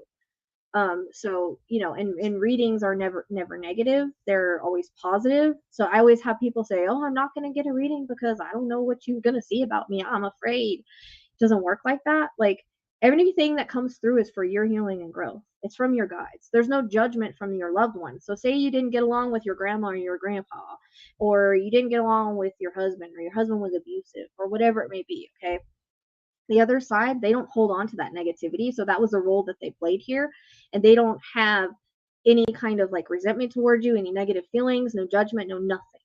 All of that is lifted once you get to the other side. That's all part of humanity. Any part of negative emotions, that's all humanity's crap. Yeah. So negative stuff on the other side. It's all compassion, love, understanding. And then they also see your blueprints and they understand it. But there's things that they can't tell us because we have to experience that for ourselves. And like I always tell people, like whenever I give predictions, it's the most likely outcome. It's more than likely it'll happen, but you can always take a detour, especially with timing. Like a lot of my timing works out too, but there can always be a detour. You can always take a detour, go around. You end up coming back to your path, but it might be later on. And then so that's what I always tell people, like when it comes to predictions, that's usually how it works. It's not set in stone. It's not something that will always happen, and sometimes we can block that from our path, like if we're not in the right vibration, if spirit doesn't feel like we're ready, if we're like holding ourselves back, because we can manifest things and we can want things for ourselves, but if we're holding ourselves back, we're not going to move forward. Like we still have to make action. It's not going to fall on our doorstep and be a present, if we want to. And that's the other thing too, is like babies. When a baby's meant to be born, it'll be born because its soul contract has to match with its blueprint. So we can't force that. We can't force relationships because whatever's meant for us isn't going to pass us by. If we're meant to meet somebody, we'll meet them. If we're not, we won't. So, but that's what readings are about, and communicating with spirit. I mean, it's a lot of people say, well, I'm sorry you had to feel that. I'm sorry you had to feel that. It's okay. I want to feel it because without me feeling it, I can't give you the experience of what your loved ones are trying to tell me, and it's not validating. So I need to feel and see the most that I can see and get to relay that to you. And so it's sometimes hard, because there's sometimes things it's like, well, how do I say this and how do I say that? But we have to trust that spirit's giving it to us for a reason. I have warnings come through and it's like, I don't know how to say that, and it might not even happen because people can take other directions, but you still have to kind of tell them if spirit's giving it to you. A lot of times, like me, if I don't say it, they won't leave me alone. It drives me crazy. Like if I question it, like if they give me something and I sit there and I'm like, I don't want to say that. I'm not saying that. Nope, not saying that. And it won't go. I can't move on. It's like I get stuck until I say it. So, but a lot of, and anybody can kind of get into their gifts. They won't all be gifted as like we'll have different gifts. So, some people might be clairaudient, some people might be clairvoyant, some people might just see, some people might just feel. And so they relate that feeling and somehow they're able to do readings off it. I don't know how they could, but sometimes people do, that's just part of their gifts. And so it's like that. It's like basically whenever I give a reading, they will show up as who you remembered them as. So I see them in my mind's eye. I don't see them with my eyes, but I see them with my third eye. So it's like a whole thing that plays up in my mind. And because I'm very because I was very visual, I think when I was younger and stuff, I think that helped with my clairvoyance. Like I'm very clairvoyant. A lot of the stuff, I think my strongest gift is clairvoyance, and that's what I see the most. And then that's what I relate into words for you guys. But so I will call them in and I will start to feel them. But they always step into like I don't know if it's like an area. It's always like light behind them. So it's almost like they're coming into a room where they're communicating with me, and sometimes they'll bring others there too. Like if I'll say, well, I'd see them standing there with this person, so then they showed up just to be like, I'm here, or there's a dog or whatever it may be. Sometimes that'll lift, and I'll see, like, for instance, with animals, I'll see like a field of flowers and stuff like that, or with kids, like a field of flowers. So it's like to let people know that that's where they are. Like, for instance, with Elijah, I saw him standing with Jesus, and I saw all this playing out behind him. Like, it was really beautiful. And so that's the second time I've seen that with a child, like to let us know that Jesus has our kids. But it's mostly, it's all white. It's all white. And then they'll just give me visions and stuff and feelings, and like I have to just like translate that to you. So that's basically how it works. And it's not always like, I might always not perceive it well, but however it always makes the most sense to you. That's what I've tried to learn, is not to try to figure out what it means. It's really hard to not try to figure out what it means, but a lot of times that's why I just try to like explain what I'm getting, and then I could say it might mean this or it might mean that from experience, but it could mean something completely different to you. So that's kind of how it works with spirit, and they will make me feel tingles they'll make me have chills. I'll feel tingles, to let me know I'm right or that they're there.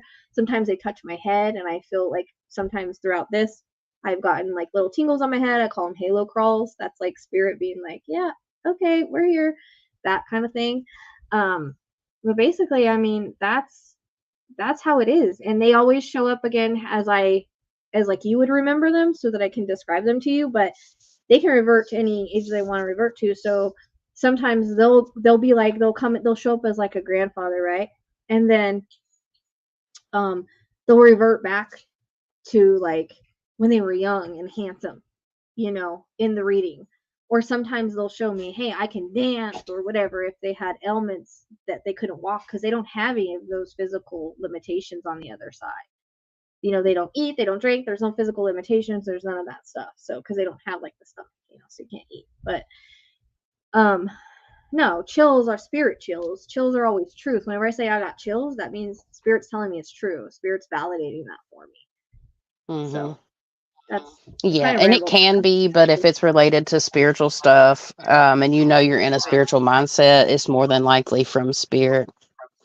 It's a different kind of chills. It's not like you're cold. It's more like a tingle, or like, ooh. And it can be felt and perceived in different ways. Yeah. So I've got to do something for Rachelle. And that's going to be the astrology stuff, because she wants to go through and help identify like where it's all coming from, and I'll be doing that for her soon. But that is something that I do. So I found out through research and just kind of teaching and stuff that it starts with your extrasensory perceptions, and then it goes into like your psychic abilities, and how that you have the clairs, like she's describing all of them. And Rachelle, you're highly claircognizant, because your mind's always getting stuff too. You just literally have the whole package. Kind of like I do. I get it always, but depending on your astrological chart, it can tell people the best way that they perceive intuitive information, or in general energetic information. And this is something that I'm kind of expanding out on, because not everybody will use their intuition like me and Rachelle. And we've said this before, sometimes we'll just use it to navigate through life, or help friends and family, or create a project. It can come in all kinds of different ways.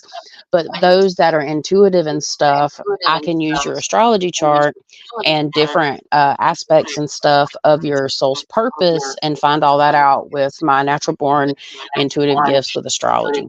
And I'm going to do that for Rachelle, because it doesn't take extremely long. It takes about an hour or so for me to do it, in about an hour session. But you can identify, do you feel things through your body, which is clairsentient? Do you know things, which is claircognizant? Do you see things, which is clairvoyant? Or do you hear things? And that's correlated to with clairaudience, can be like hearing it internal or external, but it is associated with your claircognizance, and they all kind of work together. But some people will never see anything and they'll just know things. And that's okay, because that's how you perceive energy. But it's also like a muscle and your soul's purpose and stuff like that. So intuitive information and energetic impressions come in that way. You also have empathy, or being empathic. I think a lot of people are more empathic than anything else. But if you're empathic, you're probably getting energetic information from somewhere else. And that is how we perceive the information coming in from spirit. So I get thoughts, I just know things first. And then I'll start to get visions, and I'll hear the words in my head, but they'll come in as my own thoughts. They don't come in always as their words. But I had a very clear audience situation last night. I had a bunch of noises before I went to bed. But yeah, just adding anything to what Rachelle was saying, is that we perceive energy through extrasensory perception. And then it goes and breaks down into, are you a psychic? Are you an intuitive? Are you a psychic medium? Are you a healer? And it all correlates, and that can be identified through your astrology chart. So, and just throwing that out there, a little shameless plug, but it's really great. A few people in my chat right now, they've actually had that service, and they say that it's been extremely helpful. And it's like, it's crazy, because once I had this done and then I got taught how to do it, it just excelled my spiritual journey. And I'm not just saying it because it's my service. I'm saying it because it's truth. Yeah. Well, yeah, and that's the thing. I think like with the work that like we have to do, we'll be gifted for what we need to use it with. So, like for instance, if I'm geared towards crime, which is in my astrology chart, that's why I do it. Like I'll have to have all those gifts to do that. Like you can't figure out all the crime stuff without those gifts, really. I think that, depending on what we need to use our gifts for is what we'll end up with. So it's like I also have healing abilities too. So I tend to, because I'll have to send healing to people, so that's part of my work too. Like I've had to send healing, like to Lizzie's mom when she had the head thing and she was going into surgery. Like I sent healing to her. I've seen people come off of life, what do you call it, life support through healing, like where I'd send healing and like the next day they come off of life support. So it is healing. I mean, healing is real. And some people are, like she said, some people are just healers, some people are mediums, some people are psychic mediums. Not everybody that's psychic is a medium. It just, sometimes people are more psychic, and not everybody can see things or feel things. Or my clairsentient didn't used to be like great, but it's like everything has kind of come in its time it's supposed to. And my clairsentience is like on steroids now, but I still don't really feel like spirit. Like, you know what I mean? I don't know spirits here unless they touch the balls or they make me feel something, but like I can't tell you if a spirit's standing in the room. It doesn't work like that for me. It's more like I feel their pain and stuff like that. So that's the one thing I get kind of annoyed with, that I would like to know if spirit was around. But that's just not something that I'm great with. And like I said, and then there's some people that will see spirit with their eyes, or some, and like you're saying, how you hear it inside your head. Like I get it in the form of thoughts, but I also sometimes hear their voice. Like if there's some kind of twang or something, like I'll hear a couple words like in how their voice would sound, but most of the time it is the form of thoughts. But I don't ever really hear with this. I mean, there's been a few times where I have, and I'm looking around like, where'd that come from? But that just comes with it. So they're the clairs, we have, like she said, the clairaudience, clairvoyance, clairsentient, claircognizance, what's the clairguscience? Clairgustance, I think, and that's a clear tasting, so you get taste. And then I call it clairflatulence, but it's something along those lines because it's clear smelling. I just started getting that taste one while I started tasting blood, and that happened like a couple times, but it's never happened before, so that was kind of interesting. Yeah, and it has a whole nother layer of taking the clairs and then doing remote viewing, astral traveling, some of the really weird like 11 shit where you're like, what is it? Well, like I do remote viewing too, like in cases and stuff. Like it's weird how they do that with me because I don't try to do it. It just naturally happens. Like when I tap in. So it's like I can be there, either I'm in the victim's shoes or I'm the perpetrator sometimes, and then I can't see the perpetrator, and that's kind of annoying. And then I'm the third party. And the third party is like I'm standing there like watching it. So, but and sometimes it's more vivid and sometimes it's not. It just depends too. Yeah, So I have that happen as well. We always get what we're meant to get, like in the timing we're meant to get it. But regular readings, it's past, present, future can come in, memories can come in. Like I've seen it literally change people's lives. I've seen people that have waited 20 years for readings. I've seen people that have like come out of like that weren't believers, that come out believers. I had this one lady, she was like, and you could feel the skepticism, and it makes you nervous. Like when you give readings to skeptics, you're like, crap, what if I block it? Because we can block it by trying too hard. I've done, like, I worry about that. Like, I don't want to block it. But so I've given readings to skeptics, and I could tell they're like kind of skeptical, and at the end, she was like, I'm not skeptical anymore. I knew things that there's no way I would have known, and her brother brought it through in the way that she would know it was her, or she would know it was him. And she's like, there's no way, I'm not skeptical anymore. And she's like, I don't care what my sister says, because I guess her sister's really skeptical. So I don't care what she says anymore. Like, I'm not skeptical. So I love changing skeptics to believers. Like I said, you can be skeptical. Skeptical is great, but not cynical. Cynical is different. Cynical is like you have a closed mind and you're not going to even listen or try to believe or understand. So, isn't that clairsentience? The sense others' physical pain through touch. Yeah, I do that, but I don't do it through touch. Yeah, in a broader term, yes. Or like I can see others' pain. So if I look at somebody, I can kind of almost identify, or even sometimes it'll light up stuff like Rachelle too, and different things. And that comes from claircognizance and clairvoyancy. It's like they all kind of work together. So like I said, I'll feel the pain and I'll see it. So they're using my clairvoyance to show me what's going on in the body, but I'm feeling the heart, like the chest pain at the same time. So I can feel like what people felt, and I can feel others like pain. Like I tell you guys, when we're in lives, we were talking about this yesterday with my astrologer friend. I said, when people like smoke in the chat, or they are taking medication, I can feel that. There's been times I've been high on this show. And I'm like, who is smoking in there? And they're like, oh, sorry, I just I think we laughed for like, I don't even know how long we laughed for about that, because I was high. I was like, why am I like, I can literally pick that up. She really was. I was. And then there's time, like I had somebody comment the other day, I don't remember what reading it was, I don't know if it was Harmony Montgomery or something, they're like, you sound drunk. I'm like, well, I pick up what spirit feels. So if they felt drugged or tired or drunk, or even sometimes the perpetrator, I'll feel that. Or if I'm just super tired from the reading, like I can't even control it. But yeah. Like, yeah. So Lizzie won't even take her pain medication when we do readings, because she knows I'll feel it. Right. Yeah, it's tough. Because I've had like readings where people were all I don't know, tired or fuzzy headed, and then that can make me tired or fuzzy headed depending on the way I connect with their energy.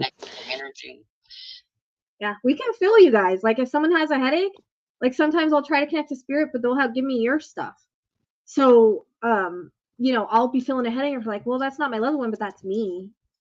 So it happens. Like I can't even walk into this hospital I walked into last time. I just had pain all over, and I was like, I gotta get out of here. Like, and that's because my clairsentience has grown since I've been in a hospital, I guess. I don't know, but it grew. Yeah. Everything grew as I moved away from where I was. I was very blocked where I was. So once I moved, like my energy can expand now where I am, but it's like I was just feeling pain everywhere. I was like, I gotta get out of here. Is this my stuff or what? Once I left the hospital, I was fine. Like my mom's the same way. She can't go into a hospital because she feels the pain. So I feel other people's pain, and sometimes I have to realize, is this me? Is this spirit? It's hard to tell because I have my own issues. But like last night after Sebastian's reading, I was achy. Like it affects me. Sometimes I'll get sick until I go to bed and I wake up. Like with the Cali boys, like I felt like I was in high altitude. Now I think they're high altitude because I felt like my ears wouldn't pop, And Mhm. so I felt like that until I went to sleep and I woke up. And I'm over here like taking vitamins thinking I'm getting sick, and it's not me. It's just feeling the energy. Like, before Audrey went missing and I was in the chat and I was like picking up stuff, I felt sick. I was like, I gotta lay down. Like, so it affects us that way, you know? Um, and when you're a clairsentient, you can feel that stuff. It's like an empath on steroids. Is what Mhm. Yeah, for it's sure. more It's and we all perceive it in different ways. Everybody perceives energy. It's not just exclusive to psychics and mediums. It's a really broad subject. And one day I definitely want to cover the clairs more in depth. It would be a lot of fun. yeah. Well, Rochelle, it is 8:43, and I know you got something to do after this, but we got this big We're last good. question. It is, what is the purpose of life? And like considering the afterlife, and we'll talk about soul contracts and astrology, because I know you got some stuff you want to talk about that you were looking When we into. didn't do, were we gonna talk about the reincarnation thing, or did we already talk about that? We've pretty much covered it already through the other Yeah, chats. I guess. hmm Okay. But real quick, I'm going to check on my babies real fast while you get started. I'll be right back in just a sec. Okay. No, like Yeah. I have to chase the cat around to get a mouse from him. She's gonna go check on her baby. I don't usually have mice in here. That was weird. Scared the crap out of me. I thought you had my bird or something. It's scared. I was like, what? What's going on here? All right. So the purpose. Okay. So this is what I always tell people. Okay. So if you don't believe me, if you want to expand your horizons on what soul contracts are and all of that, I totally suggest Life to the Afterlife Tragedy by Design. It's here on YouTube. Go check it out. Basically, we make the experiences that we want to have. That includes being an unaliver. That includes being a serial unaliver. That includes being a victim of those unalivers. A lot of times we have past lives with those unalivers. A lot of times we will come with someone when we're like, hey, I want to experience what it is to go through this, because I really feel like my I really feel like the lesson I could learn from this, and what it could bring to other people, whether that be expansion or growth and understanding or a new bill or whatever it is. Like, I want to go through this. So will you help me? Will you unalive me? And, you know, we're going to go through the soul contract together. And so that's what happens. So we can have soul contracts in any many shapes or forms. Sometimes we come here to have soul contracts as having addictions. Whatever it is that our big life thing is, we have soul contracts with those people. The abuser and the abused, soul contracts. What are we learning from that abuse? I picked a soul contract with my husband, to him to be the abuser, me to be the abusee, and it was so that um I could learn more about being in that situation, so I could help others with that, so I could have more compassion towards that when I would end up dealing with that later on in my life and in my work. And so through that I learned a lesson, through that he learned a lesson. And without him leaving and everything, because it wasn't my time to go, then I wouldn't be where I am now. So it's what we take from those lessons. Like, we have to learn hard things sometimes. We have to go through hard things sometimes, because there's a greater purpose for it. Although we might not understand what that purpose is, every single person that gets unalived, or you know any of that type of thing, or passes of cancer or whatever it may be, that's in their soul contract. And if in this with the soul contracts, again, are the exit points, which we kind of covered earlier. If you miss one exit point, you're going to hit another exit point. That's just the way that it goes. And we have like 3 or 4 exit points, something like that, 4 or 5, something. There's something about how many, and I think that can be written in our chart too. But our astrology chart aligns with our soul contracts.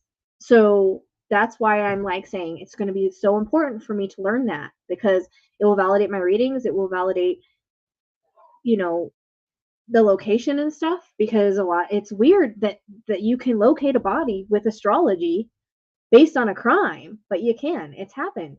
Now you put that with psychic stuff, and still I might not find a body if I'm not meant to, because things happen as they're meant to. But it's like the astrology of when you're born has lots. It coincides with your blueprint. That's why I always say, like, babies, don't force babies. Babies get born when they're supposed to be born. At the time, they have to be born at a specific time, a specific day, in a specific place for their blueprint and their soul life lessons and their soul contracts in order to, align with their astrology chart. And it all goes together. So that's why I'm like, when I'm harping, now with like, oh, the chart backs up my reading, I'm using that to validate it because it aligns. It's our soul contract. So a lot of, like watching that show and when you come from a different perspective and not a 3D perspective, a higher perspective, and you understand the soul contracts, you understand that there are no victims because we all chose to come here to experience whatever it is. And sometimes we're the unaliver. So a lot of people, they question, why do you, like, I just had this question today, even though I explain it every single time I work with Ted, I literally made a video of it. I still try to explain to people, like, that was his vessel and that was the role he played. That's it. And his role with his victims, they chose to have the soul contract with them. They and with whatever he went through, with whatever he did, he, look at all that he changed. He caused us to understand people like him and people that are psychopaths, things like that. Like, he chose to come in with that mental illness and that psychopathic tendency, just like BK. It's psychopath in his chart. And his is very much like Ted. So it's a history repeating itself without Ted kind of thing. But anyways, I just try to explain that because people don't understand. They want to say, oh, you murdered, you're going to hell. It doesn't work like that. Like, a murderer can still go to the other side and be in the light. It's up to them if they want to do that or not. But again, that's their soul contract. They still have to feel everything that they inflicted on everybody as part of their learning process and growing process and their judgment, per se, if you want to call it that, what they have to feel everything they inflicted. But they made that soul contract with the victims. So the victims decided to do that in this lifetime. So, I don't look at myself as a victim of DV. I don't look at myself as a victim of whatever else I went through because I chose that. I chose that. And it took me a long time to understand that myself. And I started thinking, my husband left so that I could, and I had to experience that.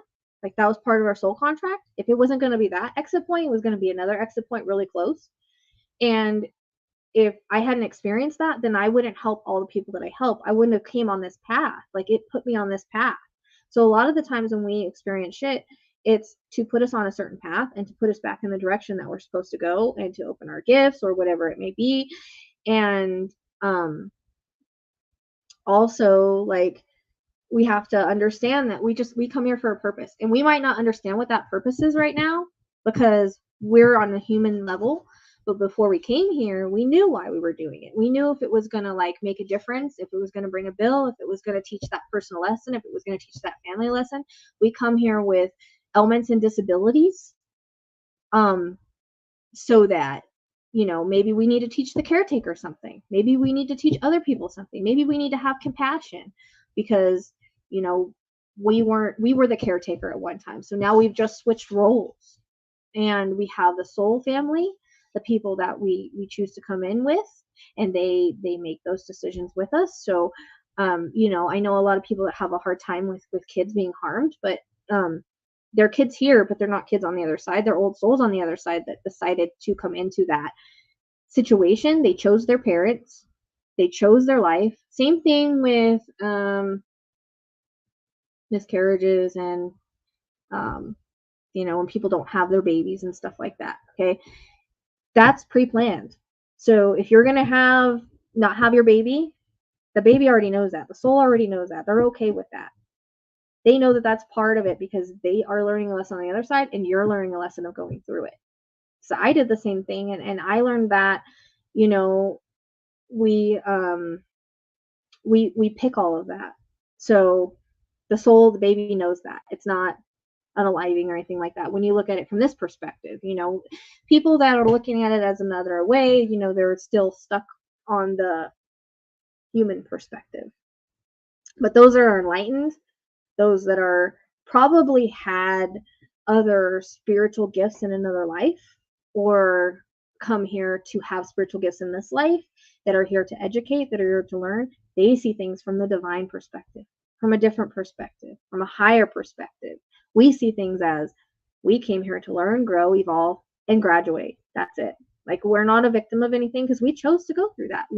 No matter how hard it is, no matter what disability it is, no matter, rich, poor, whatever it may be, we can still manifest things in our life. But, we chose it all.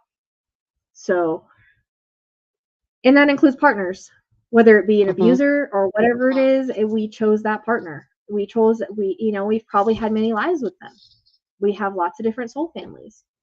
Like I say, Lizzie, she's my sister from another life. I was literally shown a vision of us, like, we had those long those gowns with like the long sleeves. I don't know what era that would be. We were sitting next to like a candle and we were sitting on a bed and she was braiding my hair. Spirit showed me that because I was like, were we sisters before? Because we vibe on that level. You know what I mean? We just have that sisterly energy. Like, she's a sister that I've never felt that close to anybody before. And that our soul family always finds us in one way or another, if they're meant to. But pets can be a soul family. Our pets have our soul contracts with us as well. I don't know why all these animals decided to have a soul contract with me, but here they are. So, soul contracts align with our astrology chart. That's why it's so important. That's why a lot of times it's really accurate. Doesn't mean you don't have like the free will sometimes, but there are still fated events. Like, with all of the crimes and stuff, it's all basically, that's all fated. I mean, people can choose to make other paths, but usually it shows up in their astrology chart, from my understanding. Like, I was talking to the astrologist that's working with me, and she's like, I started to wonder if we would have free will, because everything like that you can read in a crime astrology chart, when you look at it, it's basically what happened in the crime, and where the body is most of the time, depending on what line you look at. So it really does align. And it's just, the whole reason that I do what I do is more for people that are here, because I know the souls are okay. I know that the victims understand when they go to the other side that they weren't a victim, that they chose this. They don't understand that when they're here, but they understand it when they get to the other side. They're able to see, look, this is why I chose this. This is what I learned from it. And this is what I need to learn next time. And sometimes we're the abuser. Like, sometimes we switch roles. You know what I mean? So we're not always good. So that's where we can't have the judgment. We can't judge other people's paths, because we don't know the path that they chose before they came here. Like, we don't know the path that they chose for their soul contract. So, that's why I don't have judgment. Like, I don't have judgment for Ted, because I know that he was in the dark for a while. He paid his dues. He went through his life review. He felt all the pain he needed to feel. He made, he showed me him with his victims. Like, he showed me him in light, and he's done nothing but try to help since then. Like, he's a good soul. I know it's hard to believe from a human perspective. People that are on the human perspective won't get it, but that was just a role he played. That's just like, this is a role you're playing in this lifetime. Okay, this is a role that Chastity's playing in this lifetime. Like, we're all players on a stage, and we all have a reason that we're playing that. We're just a vessel that we're playing it in. And then next time it'll be different. Next time, shoot, he could be the one that's unalived. You don't know. He could be a female and be unalived by another serial. Like, that could be the role that switched, so that he has to experience both sides of the coin. So yeah. I don't know if I'm it's the circle of life. Literally, astrology is like the circle of life. It covers every aspect. You can uncover so many things the more you dig, and just learning how to read the transit. So it's just a beautiful thought of thinking that your natal chart is a snapshot of the sky that is around us in a 360-degree sphere. And then you have all these aspects that form these geometrical patterns. And sometimes in our chart, we have like perfect isosceles triangles, or I've seen like a cross, or the Star of David, or just all these beautiful geometric patterns. Huh? I have the finger of God. Yep, that's called I call it a yod. Some people call it a yod. Yeah. And I have one of those as well, and it's all pointing towards my spiritual path. And there's different sections and different hemispheres, and it literally all leads back to from point A to point Z of our lifetime. And she was talking about a little earlier about how we shouldn't be looking into our death. Your astrology chart can even predict some of those out points that she's talking about, but that's not anything I want to learn how to do, to be honest.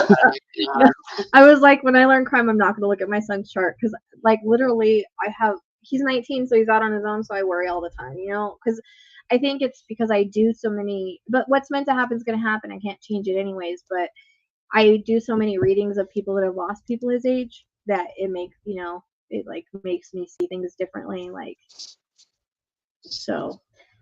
Yeah. But yeah, astrology interconnects our blueprint, and everything that we choose to do to come here, soul contracts, that's all like, I know a lot of people have a hard time with people getting unalived and kids getting unalived and all that, but they chose it for whatever reason that may be.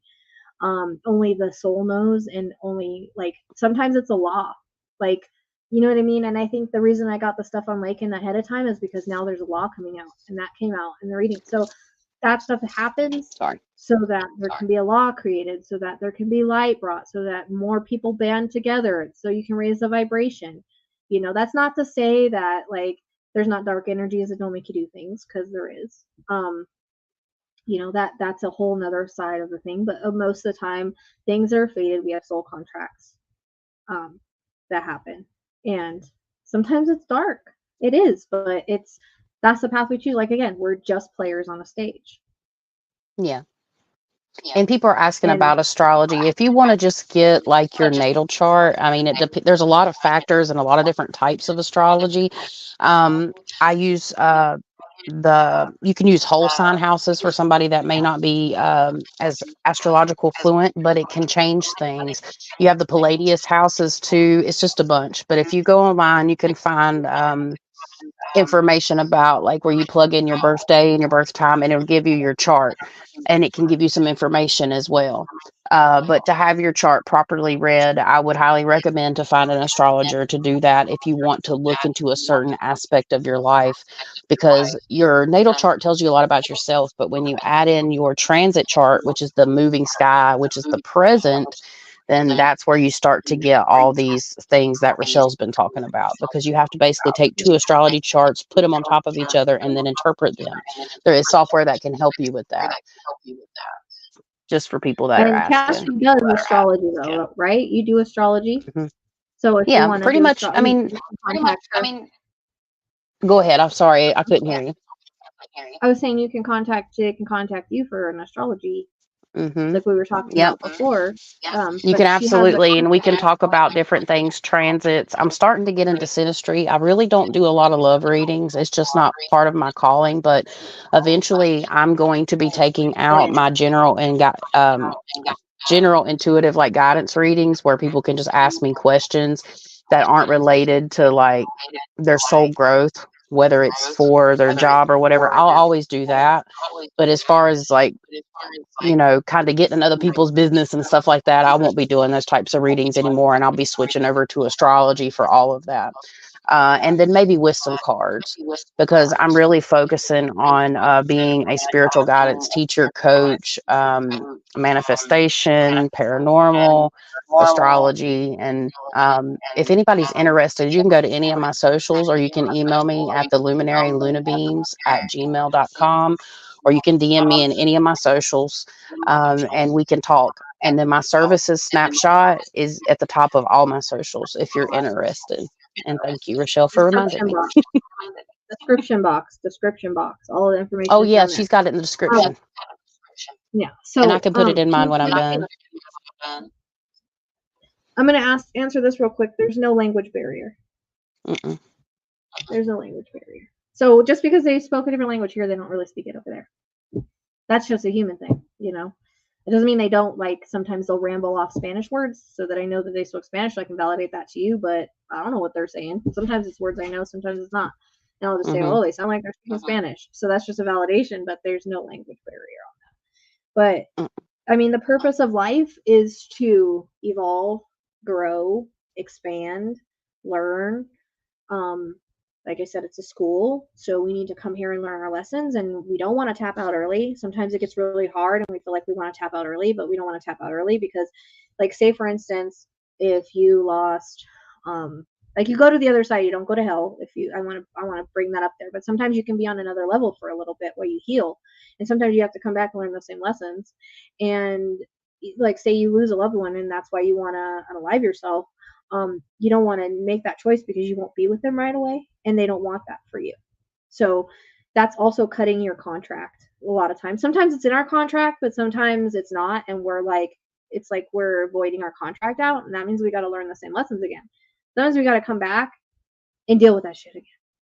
So, it's good that we tough it out, and we know that when it is our time, we will go to the other side. We will be with our loved ones. We will be, because like I said, our angels and guides are there to take us to the other side. 98% of 99% of the people I've done readings for have been to the other side. They go straight to the other side. It's only people that hang on to that stuff and decide they don't want to go. And, then I was going to say too, going back to like manifesting things, like, the mermaids, all that stuff, they can all exist on a different plane too. That's a totally different thing. Like unicorns, all that, they exist on a different plane. But also, how people like were saying, oh, I see Slenderman. Like people can manifest that into existence. Like you guys can manifest these weird ass things. 100%. So keep that in mind. When you put a lot of energy into it, you can manifest it. That's why I'm like, I don't like that when people talk about negative stuff, like, because we can literally manifest that. So we always have to think that our thoughts become things. And when we're in a low vibration, we manifest that into our lives. So we have to get in a higher vibration by doing things we love, by being happy, by thinking positive, because that will literally change our lives. When we're stuck in a low vibration, we cannot bring in what we love, and we cannot expand and grow. And that way we get stuck, and that in depression, anxiety, all that can bring us down. Like we have to learn how to rise above that and understand that, again. And a lot of times people will feel the depression, anxiety, because they feel the heaviness of earth. But once we start to understand that we chose to come here, we're not a victim of our circumstances, whatever they may be, we chose that. We have to learn to get through it. That's part of the lessons. Just like when you're in school and you've got to like do a history lesson or a science lesson or whatever it may be, and you don't want to do it, but you got to get through it. It's the same kind of thing. Like you got to get through it. You got to graduate. And then when it's our time, we're going to graduate. And a lot of people ask, why? I don't understand. Because we have that exit point. We have that time we're supposed to go. We don't go unless it's our time. I've seen many times, and sometimes there's step-ins too. I've seen that. I've seen near-death experiences where they talk about step-ins where, this guy said that he should have totally not lived through this accident. And it was like someone else stepped in because he doesn't remember the accident. Like, I think you have to basically almost unalive, or almost die, or really close to it for that step in to happen. But it can happen because, for instance, like you see like this kid that fell, like, I don't know how many stories it was, like 3 stories or something, and it lived. So it's either a step in or it wasn't their time. Like we all have our time. If we're not meant to go, we won't go. If we have cancer in our chart, sometimes we chose that cancer for, whatever reason that may be. We wanted to go through that. We wanted our loved ones to understand it. Sometimes that cancer may bring more, something that the doctor can learn from it. So we're always kind of teaching and growing and evolving, and whatever choices we make, we expand on. There's also a trickle down here and a trickle down effect here as well. So it's always just, we have to grow and expand and understand that we're here for soul contracts. That's it. Just the role on a stage. We're all actors in Hollywood right now. That's the best way that I can describe it. And then we go back, and then a lot of times we don't reincarnate for another 30 to 50 years or plus. Sometimes earlier, it just depends. And then if we want to come back, we come back again. But I just saw a story too today where this guy wanted his mom to come back, and it had been many lifetimes before, and she was done. She didn't have to come back anymore. She was done coming back. Like, she had learned all she needed to learn, and but she decided to come back with him because she loved him so much. So she endured another lifetime just to be with her son again. So sometimes we do that. And a lot of times, if you've had like your mother, your father, like the roles may have been switched. Like maybe you were your mom's mom and they were your daughter, or they were your sister, or your mom was your husband, like, or your son was your husband. I know it sounds weird, but that's just how it goes. Like, we play different roles as soul contract, or in soul contracts.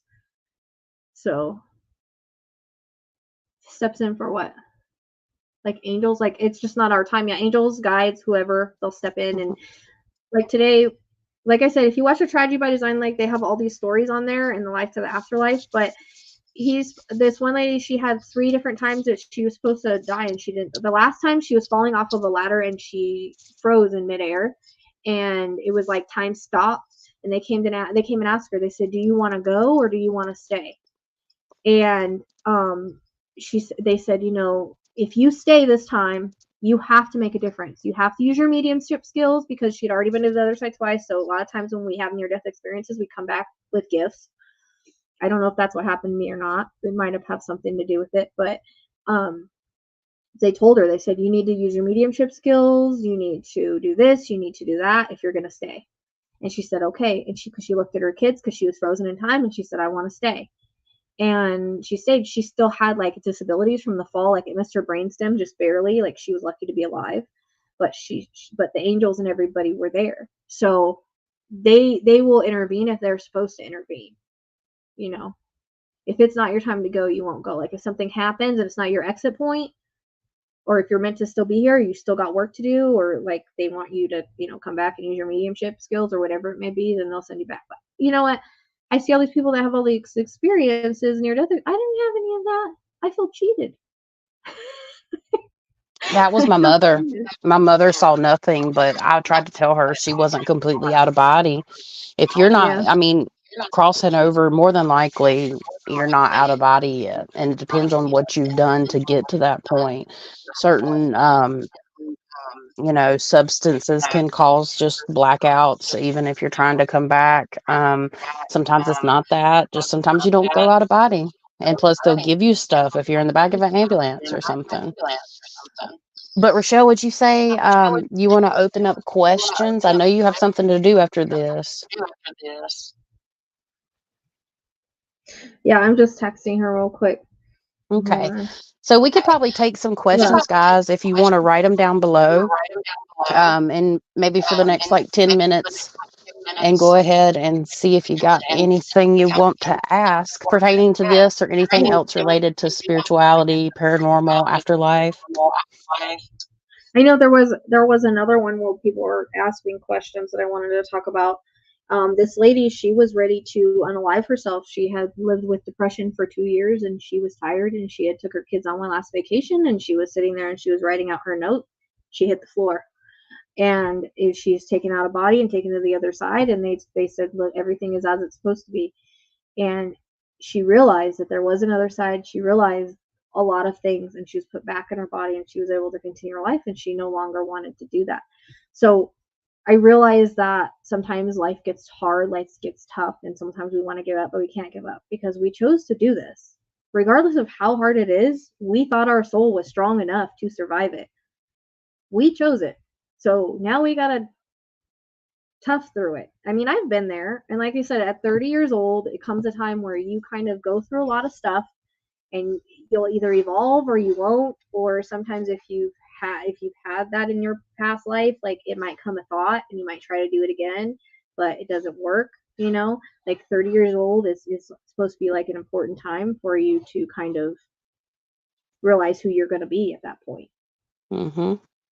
And I think it's important to we're going to experience pain and suffering, but again, going back to allowing yourself to feel your feelings and allowing yourself to, just kind of be, because you're supposed to. And it like, again, those words sound really easy. And sometimes, you just have to ride the wave.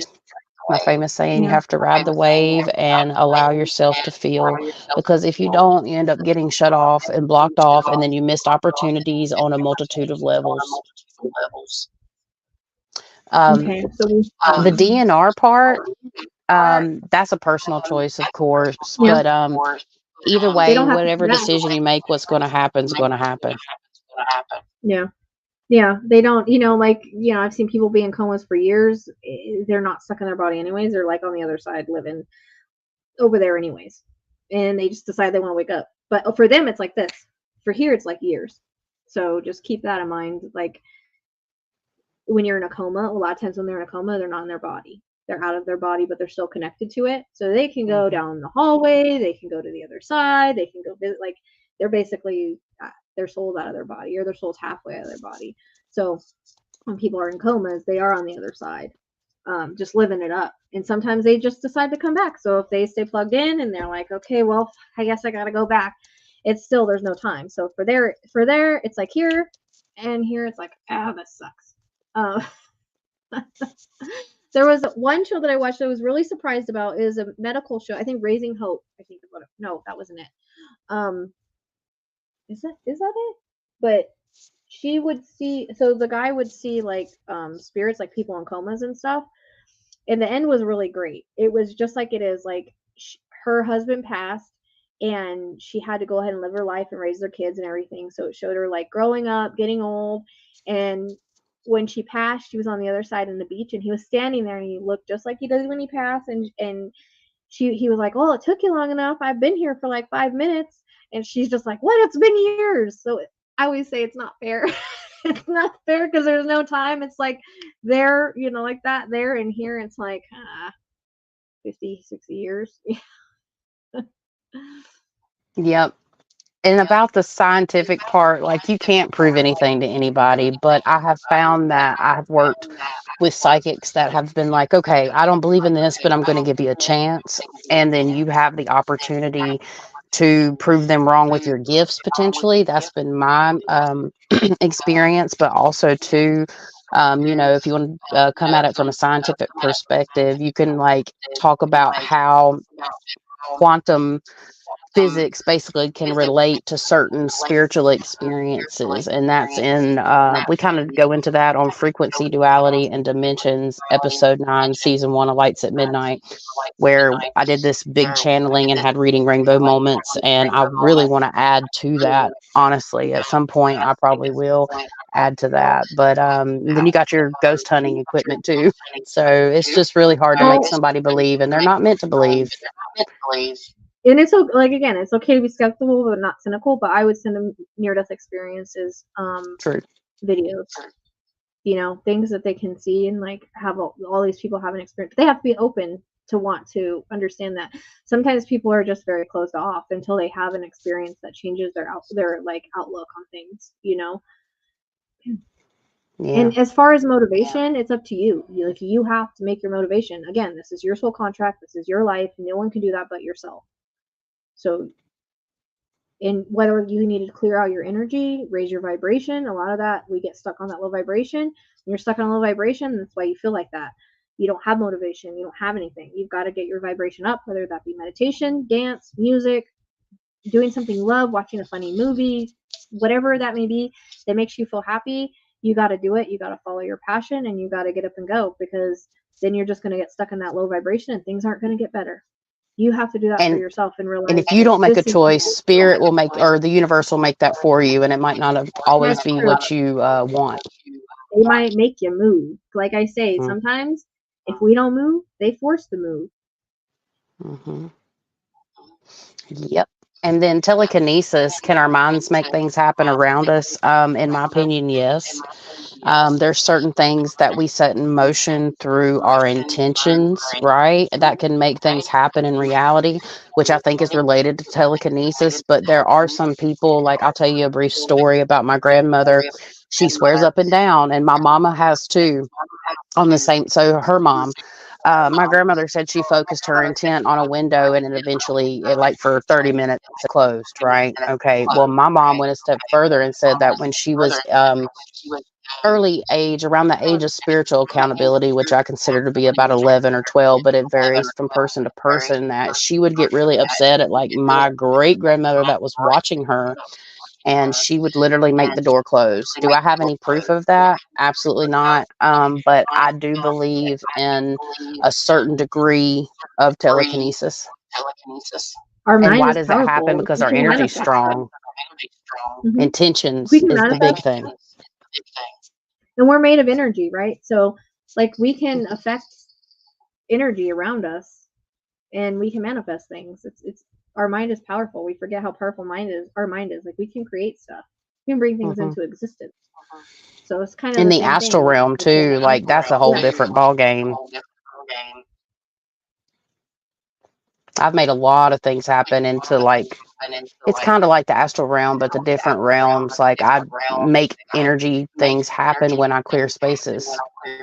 Just like Rachelle sends energy multidimensionally, I clear spaces multiple dimensionally, if I can say it 3 times in a row. So like we just spoke about, it's just sometimes it's in your blueprint and sometimes you're cutting your contract. So a lot of times you won't be on the same level as your loved one, but you can move up to that level, because you've got to go through extra healing and stuff. So you don't end up in the dark unless you choose to be there. It's not like you go to hell for doing that. I've spoke to many people that have unalived themselves, and they are absolutely fine on the other side. They're happy, they're healthy, they are free from their burdens. But guess what? They have to come back and learn the same lessons, and they're probably okay with that because they understand that now. But a lot of times after that happens, they have regret, like, oh crap, what did I do? They start thinking about, oh man, my loved one. It's a human decision. And then when they get into spirit, they're like, ah, crap, I really screwed up this time. But they're still on the other side. Like I said, lots of suicides I've done readings with, and they're all okay. They're not in hell. That's not a thing. Yeah. In my opinion. So this question kind of hit home for me because, you already turned it back. I'll read it. It says, actually, I have a question. Do you know if I've learned my life lessons? Because I feel like I'm pretty much done with life. Reason why I'm still here is my kids. And I've felt that way a lot. And then generally it's a situational thing, or that, we don't have much to look forward to. It's a current expression because I was stuck there for a long time. And the only reason I felt like I was still here was my children.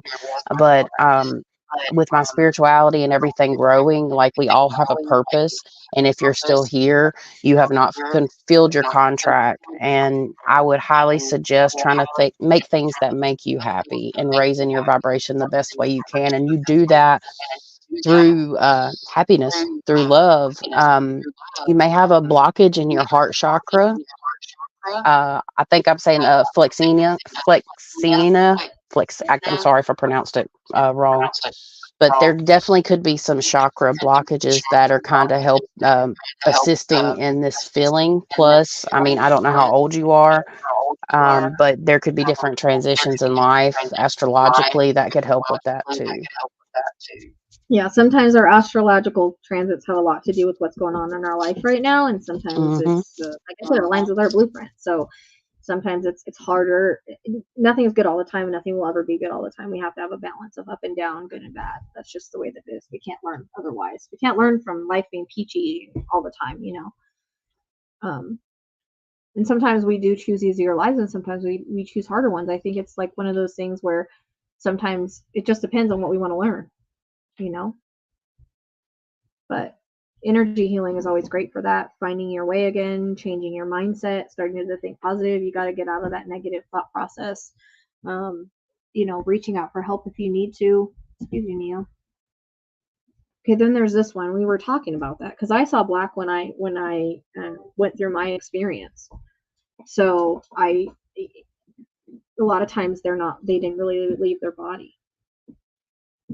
And that doesn't mean that they're seeing black now. No, it doesn't work like that. Again, there's free will. Most of the time they go to the other side. So I had that experience, but that's not how it is. It's just I didn't fully leave my body. Okay. Sorry, I was typing. I don't get this. But yeah, I mean, this is a great topic tonight. I know Rachelle was super excited about this one. I was, because I know the most about it. But I still always suggest people watch Tragedy by Design, the Life to Afterlife series. It's great. It's about a bunch of mediums talking about the other side, the vibration, the soul contracts. That way you maybe understand a little bit more, because I know people they still have a hard time with me working with it, which I understand, but they're stuck in the human mindset. They don't realize that was a role he played. That's it's different. And it's our astrology chart to work together. That's just the way that it is. And he helps, if he's doing good things on the other side. I understand that from a human perspective, like, we can't understand it because of all the things, but he has soul contracts with all those people. So they're absolutely fine too. And their families, there's soul contracts everywhere in that. I don't understand this question. I think I was trying to figure that out too. How do we keep ourselves from getting on you guys? She means from an energetic standpoint. So how does she block us from picking up her energy? Well, Oh, it just depends. And it's really yeah. a boundaries thing for the person. So like I don't, there's certain times like I have really strong walls and boundaries that some of them I've had to break down. So unless I try to pick up on your stuff, most of the time I won't. Sometimes I'm more open than others, but I've learned how to kind of flip it on and off. Am I always cut off from my intuitive stuff? No, it's there all the time. But sometimes it's so strong, especially for people like Rachelle, that's clairsentient, that's one of the hardest things to learn how to block out is that receptive energy. But a lot of people have it from like being somewhere in a location.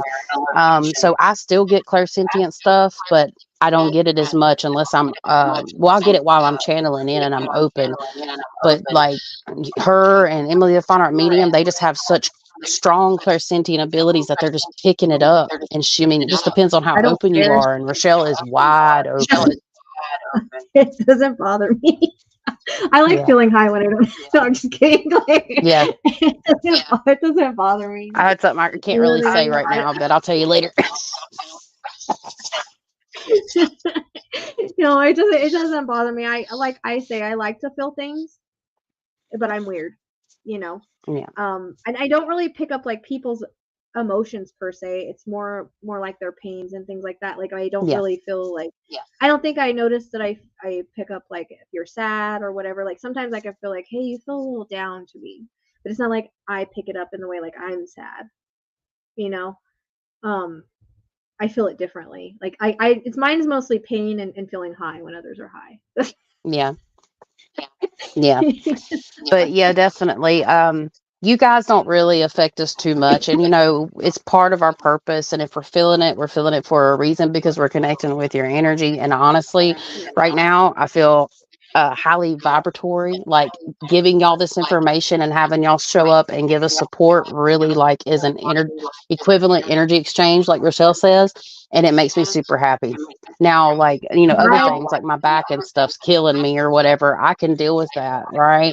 But like on a mood level, I'm fantastic. Y'all guys make me happy. I love doing this work, and I appreciate Rochelle again coming on and being here with me and hosting this and everything. Our vibe attracts our tribe. So if you're here, you're supposed to be here. You're vibing with the tribe, and that's why like when people start being a-holes on the channel, I just kick them off because you know, and again, that's the soul contract. Mm-hmm. You know, unfortunately, and you know, then we have some mediums that do. I don't know. I've heard some mediums like they say, or I've heard people say, I can't. This medium said they can't get my loved one and can't get that. Now that did happen one time to me, and that's because they reincarnated. So there's nothing I can do about that.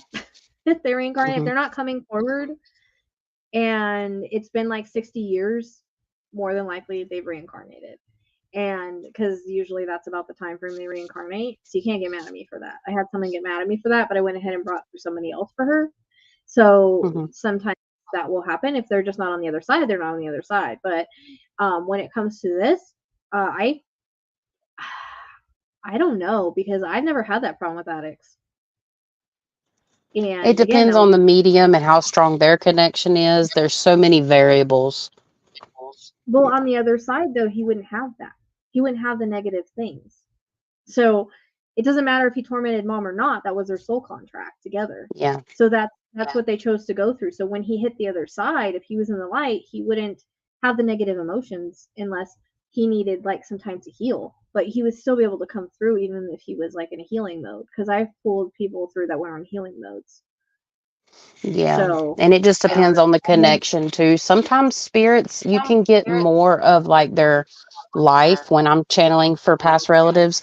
And it depends on how long it was. Cause, you know, we talk about like the resting period. We don't want to kind of contact spirits, at least for like the first 3 weeks to me for a month before I want to even start contacting. But I asked permission from the spirit to connect. But it could have been the medium, it could have been the spirit, it could have been a lot of variables.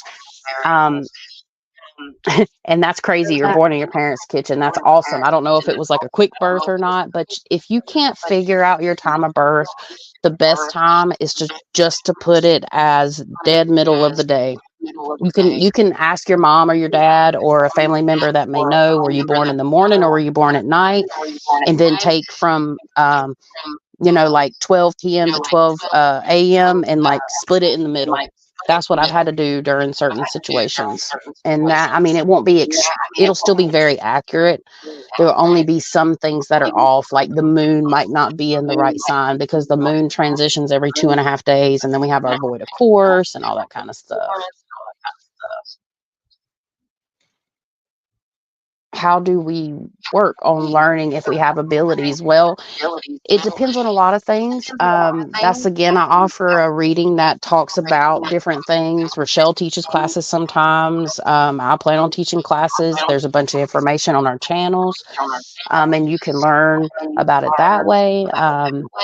Lights at Midnight podcast, we go through all that. I know Rachelle has put out some information as well.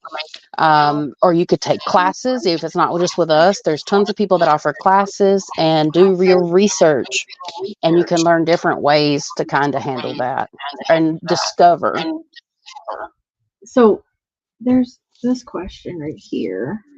No, I mean, there's exceptions to every rule. Okay, so it's up to the soul. It's up to the soul. So some people can reincarnate within a few years' time, depending. Like I've had that with there was a lady that I knew a really long time ago, and she had a really hard time with losing her daughter. And I was working with my mentor at the time, and I swear that her new daughter, who she had a few years later, is the same soul. Like they look the same. I swear they're the same soul.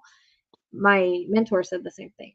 So it's like she got her daughter back. So sometimes that does happen, and it can happen, and they can come back in our soul group somewhere else. And our pets reincarnate too. Our pets can reincarnate. I have one that just came back in recently. So I haven't introduced him or talked about that yet, but he is reincarnated. So our pets do reincarnate, and they do find us as well. So same thing with people. They can, but most of the time it's 30 to 50 years or whatever, but because they got to learn. It's that human time. But to them, it's like a snap of the fingers. There's no time over there. Time is linear. And you're welcome, Queen of Hearts. I like your name. I got a shirt coming from Shein that's the Queen of Hearts. Excited. It's like a tube top for summer. 333. Let's see. I mean, you can do past life regressions. They have you can go see somebody, or you can, because that's where a lot of the stories come off this show that I'm talking about, past life regressions. If you find somebody that can do a past life regression for you. I mean, sometimes I do get that in my readings, but I don't get details. Like, I'm not going to tell you where you were, or what your name was. Like, it doesn't come across like that. It's more like, this is kind of what you did. But you can do past life regressions. You can, there's certain mediums that do like specialize in past life. And then you can also do it yourself through meditation. There's past life meditation regressions that you can do yourself. Mm-hmm. Absolutely. Well, guys, it is 9:30 my time. Do you need to jet? I'm waiting for her to message me back. She's like, "Well, do you want to reschedule?" And I was like, "No, I'm just running late." Yeah, Okay. I don't have anything after this, so she's actually an hour behind me, so. I gotcha.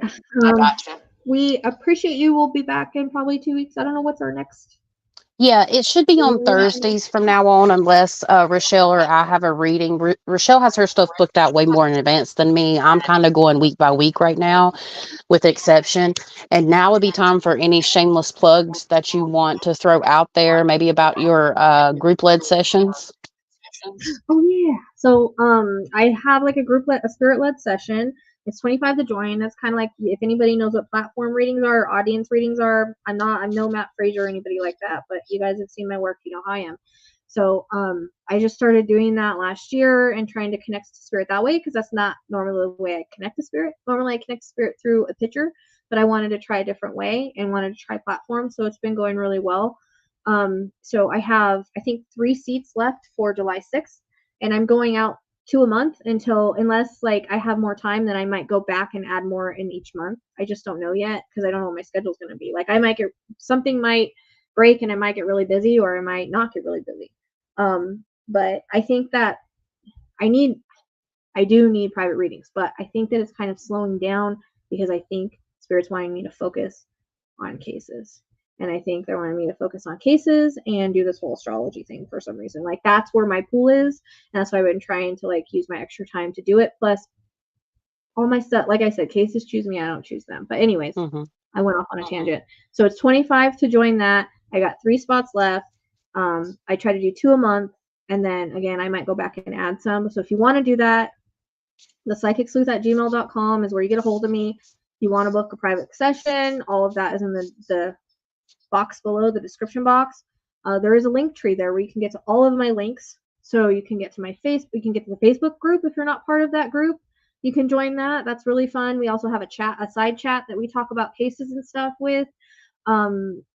Yeah, I think my TikTok's on there. I don't know. Everything's on there. And then my book is on there if you guys want to read about my experience and what I went through during my Saturn return, which my astrologist just told me, you have a stellium.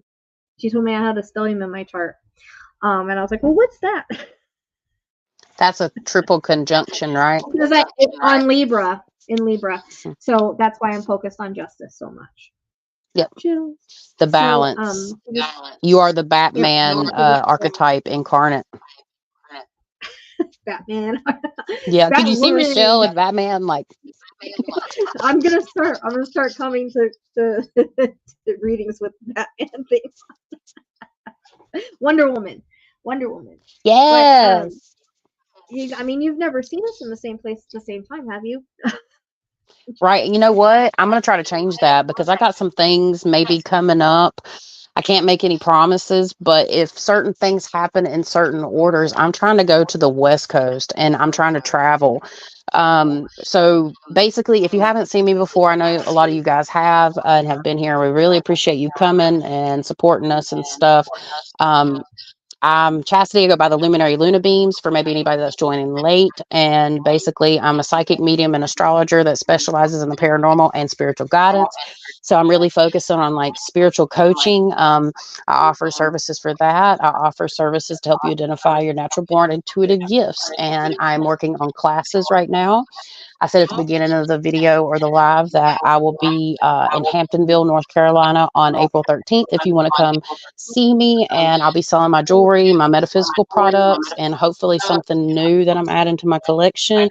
And I'll be doing readings, and I'll be going live, hopefully doing a live sale or some type of live sale on one of my for my jewelry and metaphysical products coming in the 1st of April, because we're working like busy bees doing that. Over at the Lights of Midnight podcast, that is hosted by me and Emily the Fine Art Medium. I've got tons of content over there. We just started filming like this season 2, so you can actually see us with season 2 when we're covering cases. And then season 1 was all about paranormal, psychic abilities, and all that kind of stuff. So I feel like I feel like there's some new people in the chat, so I kind of wanted to give that rundown. Just stay tuned and connect with me on socials. If you connect with me on here, I always update people on YouTube. I've got a lot of stuff planned, but I need to be split in half and then like grow the other part of my body out to get a lot of stuff done. I know Rachelle can relate. So they're trying to get rid of our TikTok. They're trying to get rid of our TikTok. Oh yeah. That's so stupid. Because there is a lot of creators and stuff that do good on that. Of course, the control of the government is ridiculous. But all of our directions, all of the ways to support us and like book readings and all of that is in the description box below of this video.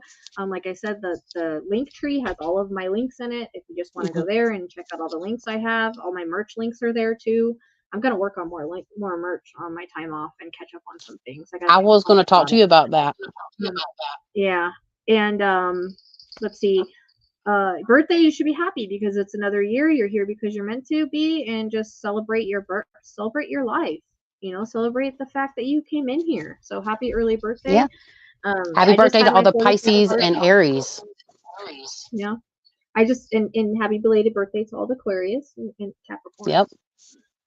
And because I just had my birthday in February, so I'm 42 and I didn't want to turn 42, but look, we're here for another year. We're here to learn, grow, and evolve, and we made it another year, so that's something to celebrate. you know? Mm-hmm. Everybody says that about TikTok, but you know what? A lot of people get known that way. So it helps us as creators when we're content creators. That's something that we need. So yeah, I'm not going to get time off. I always say that, but it's not really time off because I'll be working cases. I'll be catching up. I just will take a little bit break from private readings because been doing private readings every single day for a year, and I just need a little bit of a step back. Like anything, things can get a little much. So it's not really time off, but you guys will probably see a lot more of me. And if my schedule doesn't pick up, you guys will see a lot more of me anyways, because I'll have to come on do lives and stuff. So, I got a lot of freeloaders. Yep. Well, guys, and I'm gonna have to pay my well off, although I haven't been sent a bill yet. So he told me I need a new tank. That was he was tough. like, I gotta bring out a new tank too, because your tank, you don't want everything to break because it can't handle it. So, I have to have a new tank now too.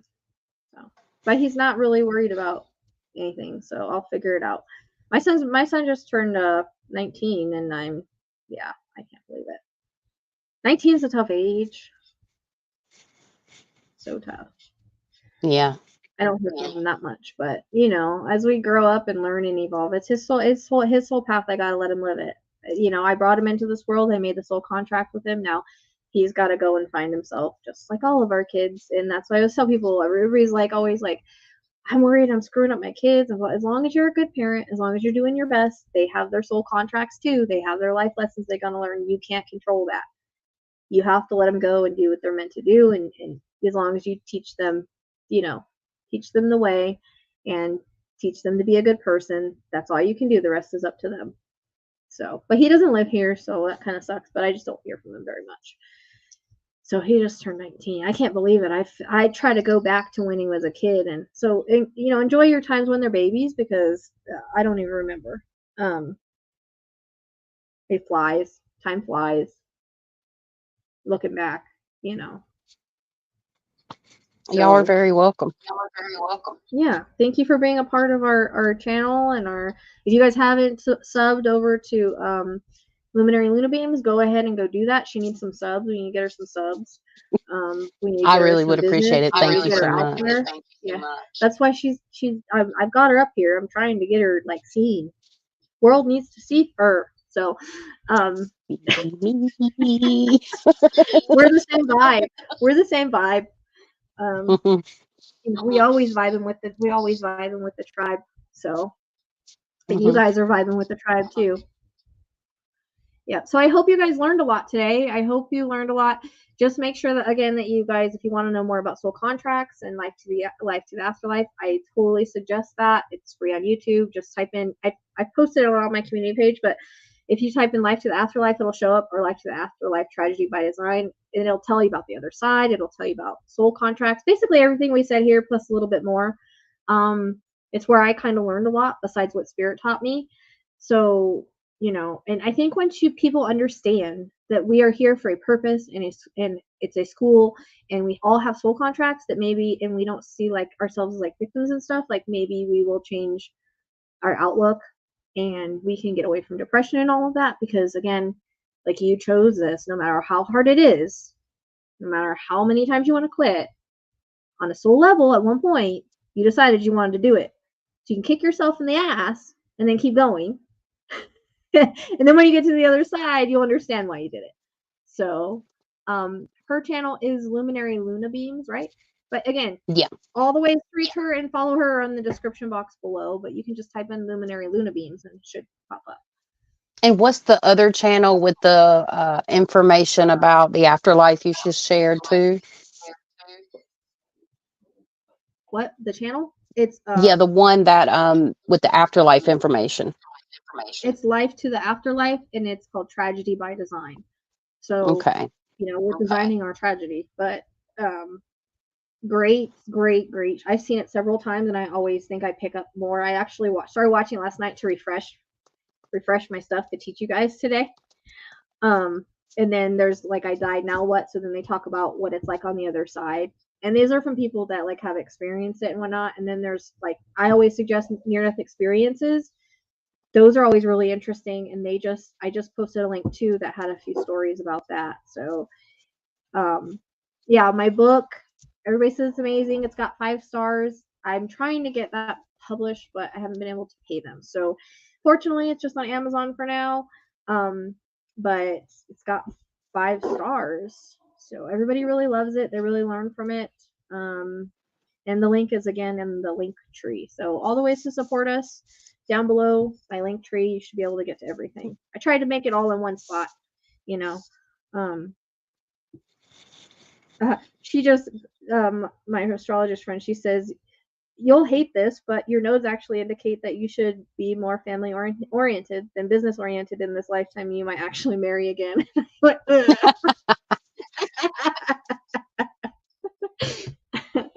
So yeah, when I'm 50, I see you with horses in a field of green grass with the horse fencing and stuff. That's what I see you spending your life with. Which, if you wanted a man, you could have one, girl. You could have one. Who wants that? Yeah. I don't know. I've had so many dramatic men. It's like I can't. I'm such an Aquarius. Like you can't come in and control me and tell me what to do. It's like I get a little snappy on my channel. People tell me, "Don't say this or don't say that or don't do this or don't do that." Don't tell me what to do. My damn channel. My damn channel. I'll do what I want to do. Like I'm my own person. Like no one comes in and controls me. No one puts baby in a corner. Right. Exactly. That's just how I got a lot of Aquarius. So you guys have to just understand that. I wish I do need a vet. I need to marry a vet. Maybe if a vet came along, I would totally marry one. Like Beach lover, I will be in Hamptonville, North Carolina, April 13th.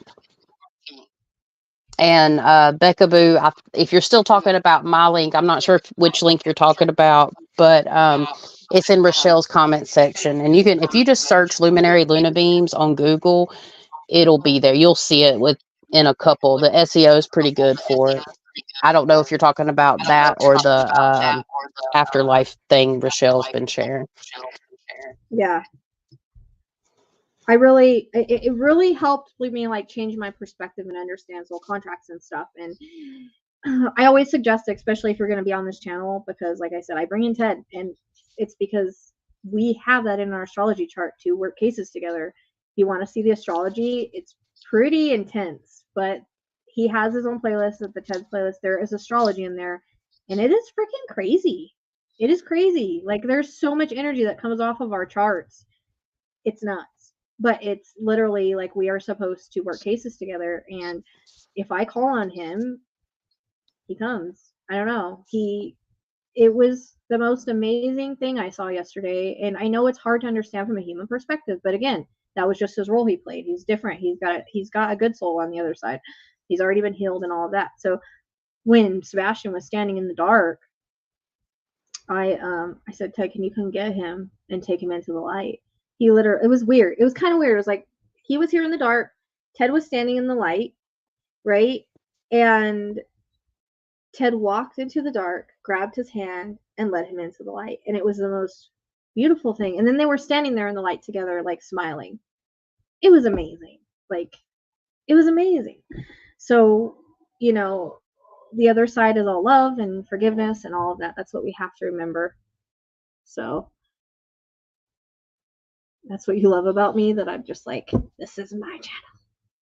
I will do and say what I want to say. If I want to go off on a ramble or a rant, guess what? You ain't going to stop me, so it doesn't do no good in their comments to be like, Rachelle, you really shouldn't say anything. Because guess what? If I don't say anything, it'll like drive me crazy in my mind. You know what I mean? It'll just like, because my mind is so fast so much, and if I don't like say stuff, it'll drive me nuts. So sometimes I gotta say stuff. You guys should be happy that I don't say everything I want to say, and that I do ignore most of the stuff. I do ignore most of the things. I do just usually block and all of that. But sometimes it's hard. Sometimes I gotta open my mouth. It's just the way that it is. Yeah, I'm putting the link in Rachelle's chat if you can't see it, Becca. I've been listening. I'm sorry, but I signed into my other YouTube account, so you'll see the link pop up on Rachelle's side, or you should, if it's not coming up on my other side. Yeah, but if you just type in Luminary Luna Beam, she's like really easy. So make sure you guys hit the like. Subscribe if you aren't subscribed to both of our channels. And I think, what are we talking about next week or the next time? Let's see. Let's look. Da, da, da, da, da. All right, so next week, what's on the agenda, which we could change it depending on what you want to do, is chakras. Like the different energy systems, basically. Oh man, I have a whole book on that, or the whole thing I did on that somewhere, like a whole class. I don't know why I did all my notes from that. Though. Yeah. I think it would be a good thing to talk about chakras and like meditation and energy mindfulness and energy systems. Well, I have to look at my schedule, but that'll be the next one, and it'll be chakras.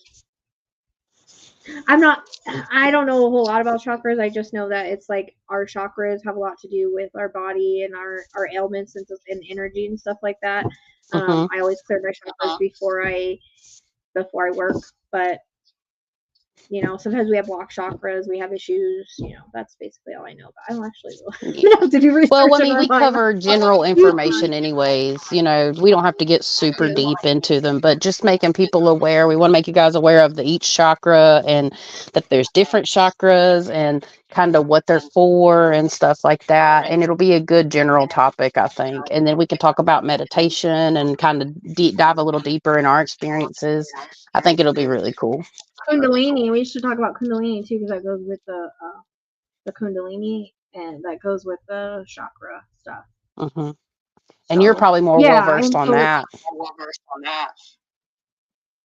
No, because when your Kundalini is fully activated, it's crazy. But I think it's more activated than it used to be. But it's basically just the energy in your spine. You know, the snake energy in your spine. So. Yeah, I've heard about it. I haven't really done a lot of studying into it. I'm sure I've had that awakening too. But we can talk about it for sure.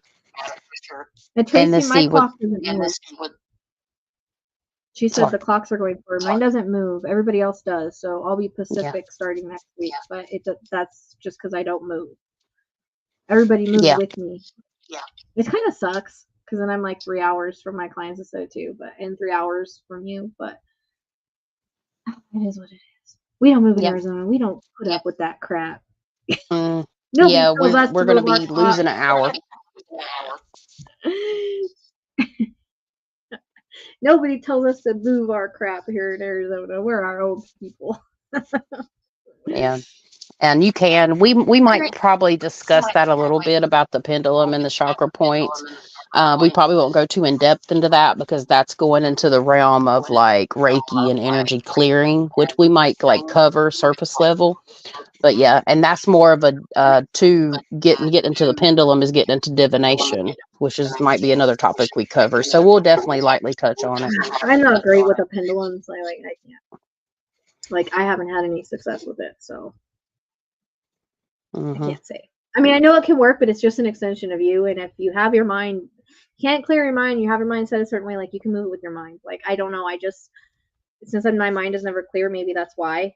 I just have I've tried different ways like to use it on a map, and I just get more frustrated and more frustrated. I'd rather go ahead and learn a whole new thing of astrology before I figure out how to use a pendulum.